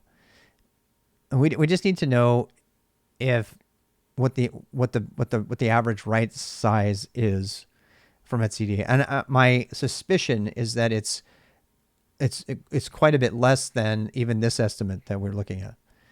Or just current state. Yeah, I do think it's going to have to do some overwriting though. So etcd is very sensitive to disk writes. Okay, so I mean, I think at this point it's pretty clear to say, I mean, the biggest mistake I made, warning,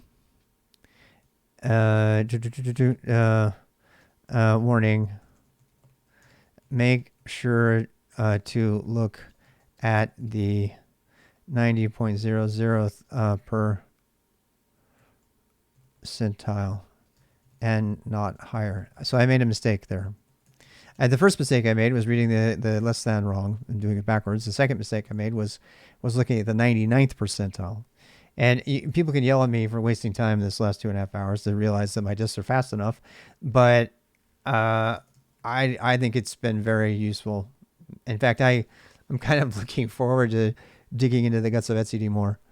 It can be a pretty large data size. Basically, so Black Mouse, what I want to know is, does it store the YAML file, or does it break the YAML file up and store the key value pairs? If it's just storing a YAML file and it's just basically git diffing those things and writing the changes, that's a totally different scenario. It breaks into key value. Yeah.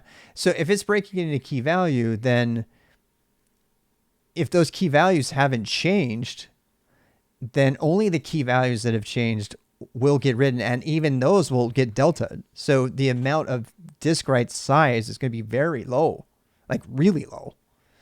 You know what I'm saying? So I as I said, I think this etcd estimate is actually generous, because this is 2,300 bytes, I'm guessing, for the byte size, and 22 total megabytes the size of writing. And I don't know yet, but that seems like that's way more than enough to cover a hypothetical write scenario from etcd. In fact, I would suggest that this is not even related to that. So I'm just trying to see, because it says here, make sure you check based on your stuff, right? And I think it's a fair thing to say that Kubernetes will have less impact than this hypothetical suggestion. So they said, it says, if to help you understand relevant source, exports Prometheus metrics. So this is actually something that's kind of cool. One of them is called WALF fsync duration seconds. that the 99th percentile of this metric should be less than 10 milliseconds. The etcd docs suggest. Oh, I didn't see that. Oh, hey, look.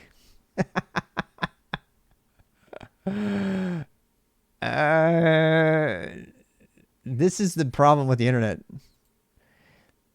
It says there's Prometheus. If you store the etcd status in Prometheus, you can go get it, and its wall fsync duration seconds is the one you can look at. So that the message is less than 10 milliseconds for storage to be considered fast enough. If you're thinking about running etcd cluster on Linux. So, and there, I didn't know there was wall on etcd. Yeah, I mean, we're like way ahead of ourselves.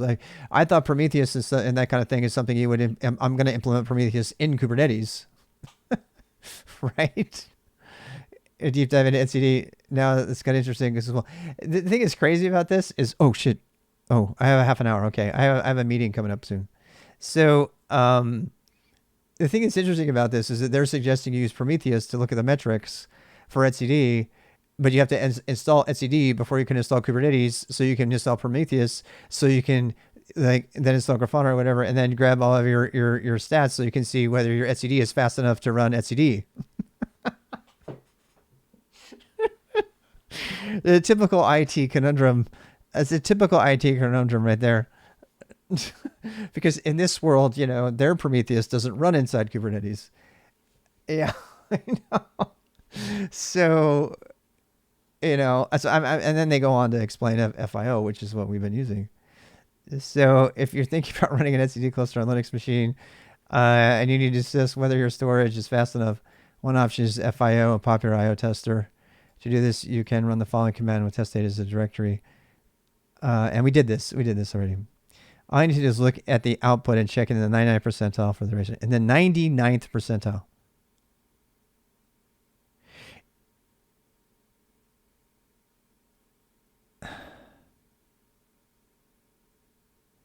99.00. I think I wrote that down wrong. I did write that down wrong. It's 99.00. Yeah. So Ryan, you were asking about this. If you're still there. So, this is the mistake I made. I looked at this number instead of this number. And that seems so weird to me, though. I want to say I think that's a mistake. I want to say that that's a mistake.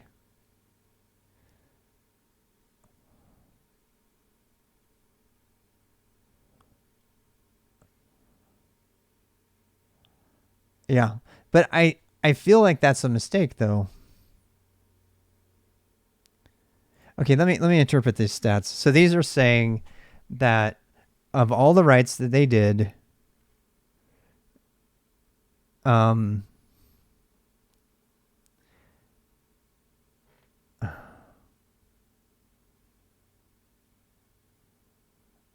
that, I mean, are these cumulative?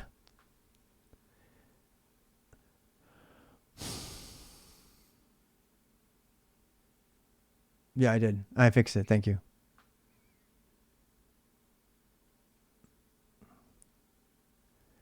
%99 were written in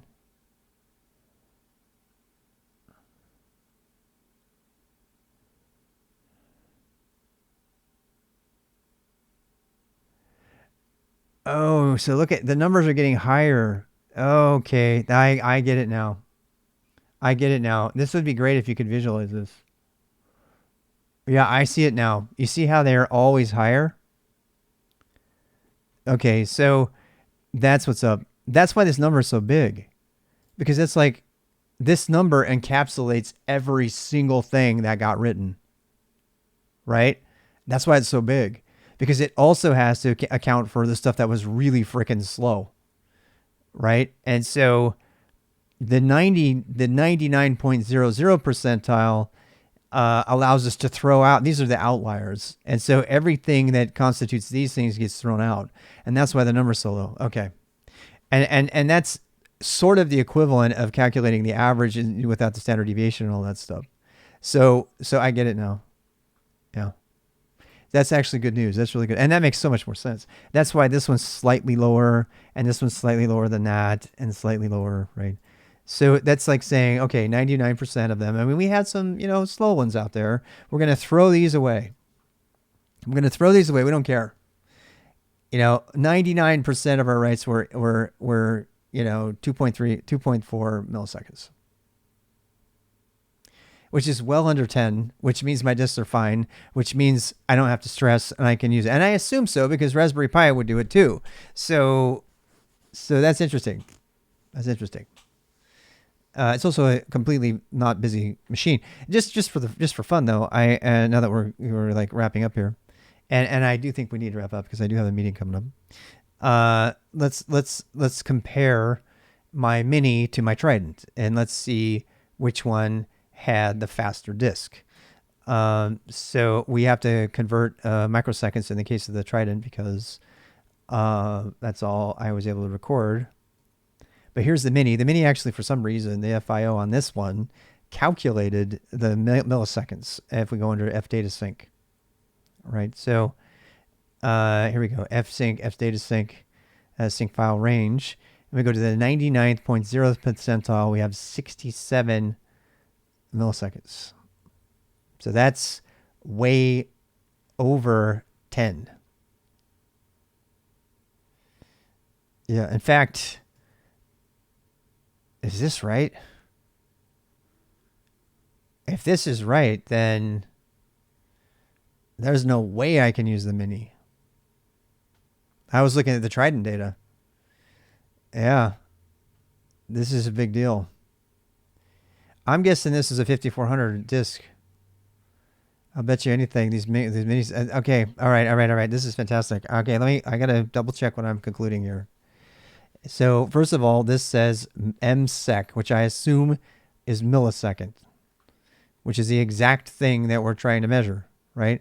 And it says if your 90th percentile is over 10, you're screwed.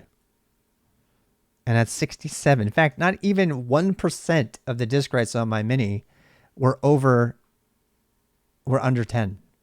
So the numbers are either the numbers are wrong or something. I don't know. Or I'm looking at the wrong thing. Who knows? Oh, wait, look at this. We actually have the IOPS number on this one. What the hell? This is the number I was looking for. So, okay, so we did a write on this, and it said IOPS equals 27. There's the IOPS number. We don't have that number on the other one. What is up with these two versions of MinIO? The other one didn't even have that. I love that number. Oh, there it is, 47. He's fucking right there in front of us the whole fucking time. Why did I... All right. Sigh. All right, so there it is right there. My test, right, IOPS equals 47. Right?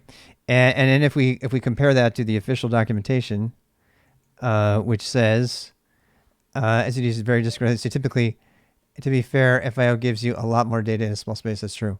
Typically, 50 sequential IOPS is required for heavily loaded cluster 5000. Okay, so if we go by the docs and not by the blog, my minis pass barely. Right? The Trident actually doesn't even pass. The Trident is 47. Right? So the Trident's 47, and I can't believe that number was there the whole time. And what the QDEP is in the docs is expecting, yeah. And this is 27. It doesn't have a prayer. Okay, so that's what we wanted to look for. So the disk writes on my Mac Mini are so bad that I absolutely don't even want to try it. Not if I want to get anywhere near, simulation production. And that means I've got to either put an SSD in my Mini, which I could do. I could just replace the hard drive with an SSD. That might be cheap enough. Because it's got, I mean, I don't want to overdo it, These really do need an SSD. Yeah. And so it could have to greater than 1. I don't know. don't know that. That'd be something fun to find out. Yeah. What I don't understand is why. I mean, this is the right IOPS, right? So there's conflicting information here. No, there's not. Okay, so this 67 here number is so by both measurements, IOPS needs to be a minimum of 50 according to the etcd docs, or the fdata sync needs to be less than 10, which it's not, right? So the minis miss on both counts. The Trident is closer to passing. So we have, it says less than 10 milliseconds. Less than 10 milliseconds. 2.3. Okay, so I don't know if I trust the millisecond thing, but whatever. Why does this command do the milliseconds instead of...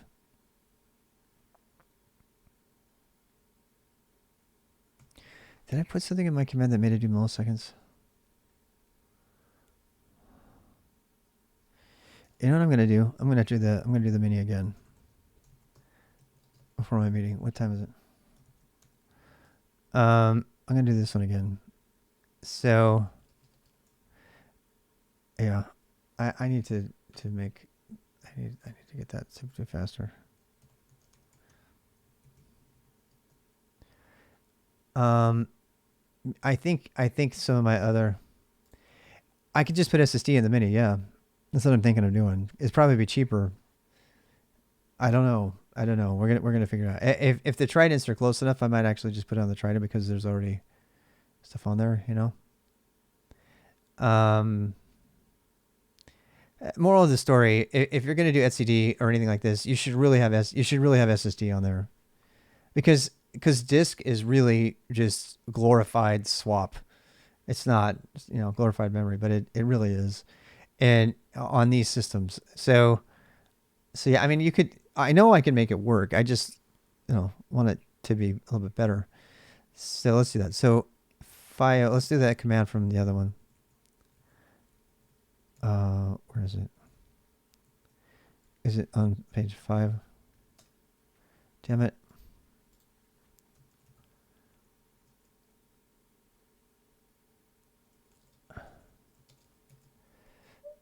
Mini file.out.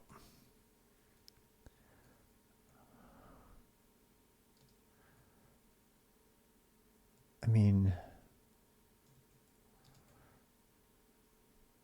I'll do that one first. Okay. And then directory foo. I could probably do the whole thing, but I'm being oh, damn it. Yeah, I don't want that part. All right, down here. I don't know why it does that.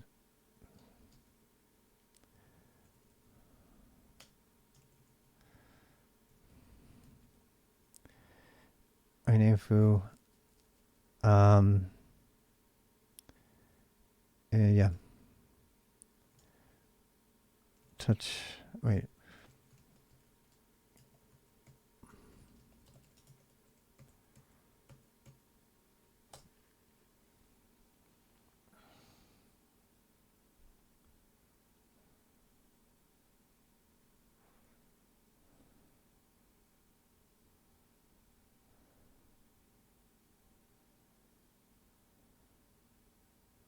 Wait, isn't kilobits per second this here is the IOPS? Yeah.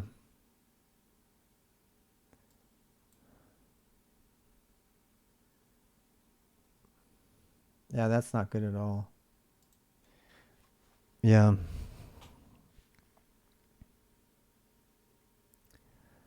It's not going to cut it.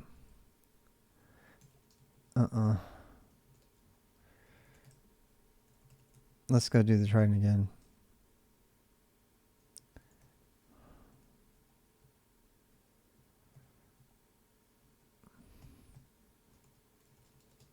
I think I put it over here. I really need a quick key for that.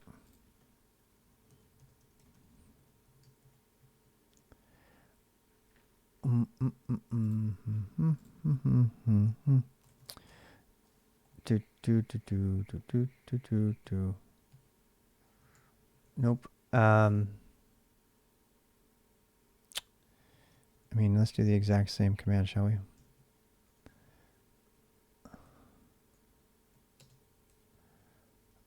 I think this is good enough. Did foo get cut in half? No. I was going to say I don't have one. Make directory foo. All right, so the Trident. Oh, God, look. All right, so we're learning a couple things here. So here's our IOPS value, right? And that goes with that's the number that we're looking at. Higher Q depth, IOQ equals 8. Yeah, that'd be fun to try. So the minis struggling to hit 30 IOPS, and the Trident is easily hitting 50, but not much more.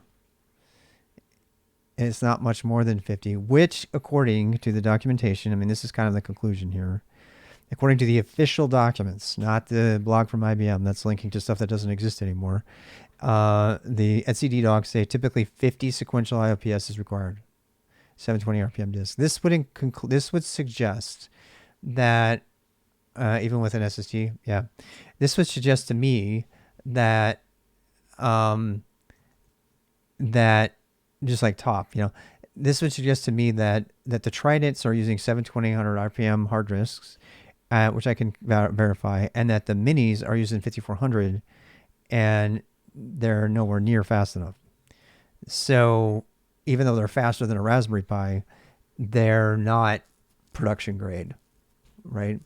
Not even in a home lab. So, and when I say a home lab, I'm talking like a home lab up to medium-sized organization. So if I was going to make a Kubernetes cluster for like a church or, a small school or something, I would want it to at least hit 50, which means that I want to get some SSDs for my minis or use the Tridents, which, I'm gonna go for IOPS.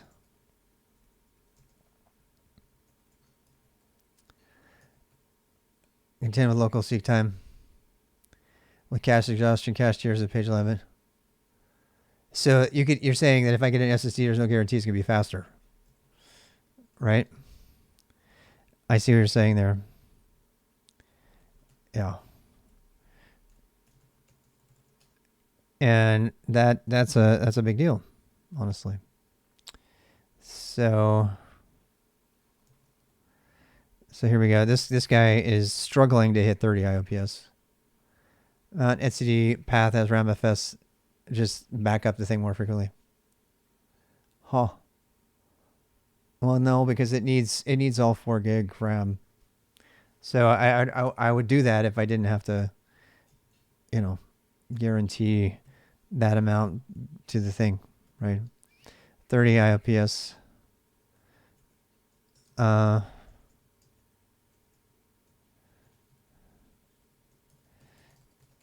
Okay, so that's oh, I just realized what the W is. God damn, I am learning so much today. So this says we're doing our IOPS, our write IOPS is 26. If we had an RW there, it would be a read-write operation. If we had just a read operation, it would be that. So we're looking at write IOPS of 20. So this is a qualification of the IOPS. I am feeling like really enlightened here about disk measurements tonight. And now it might not be the thing you came here to learn about, but I am loving this because I I feel like I have a handle on disk performance more than I've ever had before. And a lot of it was like was discovering things that were like obviously right in my face that I couldn't see. Like, remember the thing where there's no IOPS, so I can't find it? Yeah, it's right there the whole time in real time. This is the IOPS in real time. That's what it said in the documentation, right? But they don't do sequential writes, right? So you should do your own test, and that's why we're doing IO engine sync and fdata sync, because these are forcing flushes for sequential writes. That's why we're doing it that way, and that way was recommended by others. So, and yeah, and then we go back to our 90th here, and we're up to, well, that's even worse. This is 79 today, right? So that's supposed to be under 10 according to the blog, but even without knowing that, I can look at the right IOPS and see it was 26 average, which is not going to cut it. It's not going to cut it. So, I mean, that's not even minimally going to cut it. And I'm glad I did this, because otherwise I was just about, as you can see from my diagram, I was just about to install, this stuff on here. Whoops.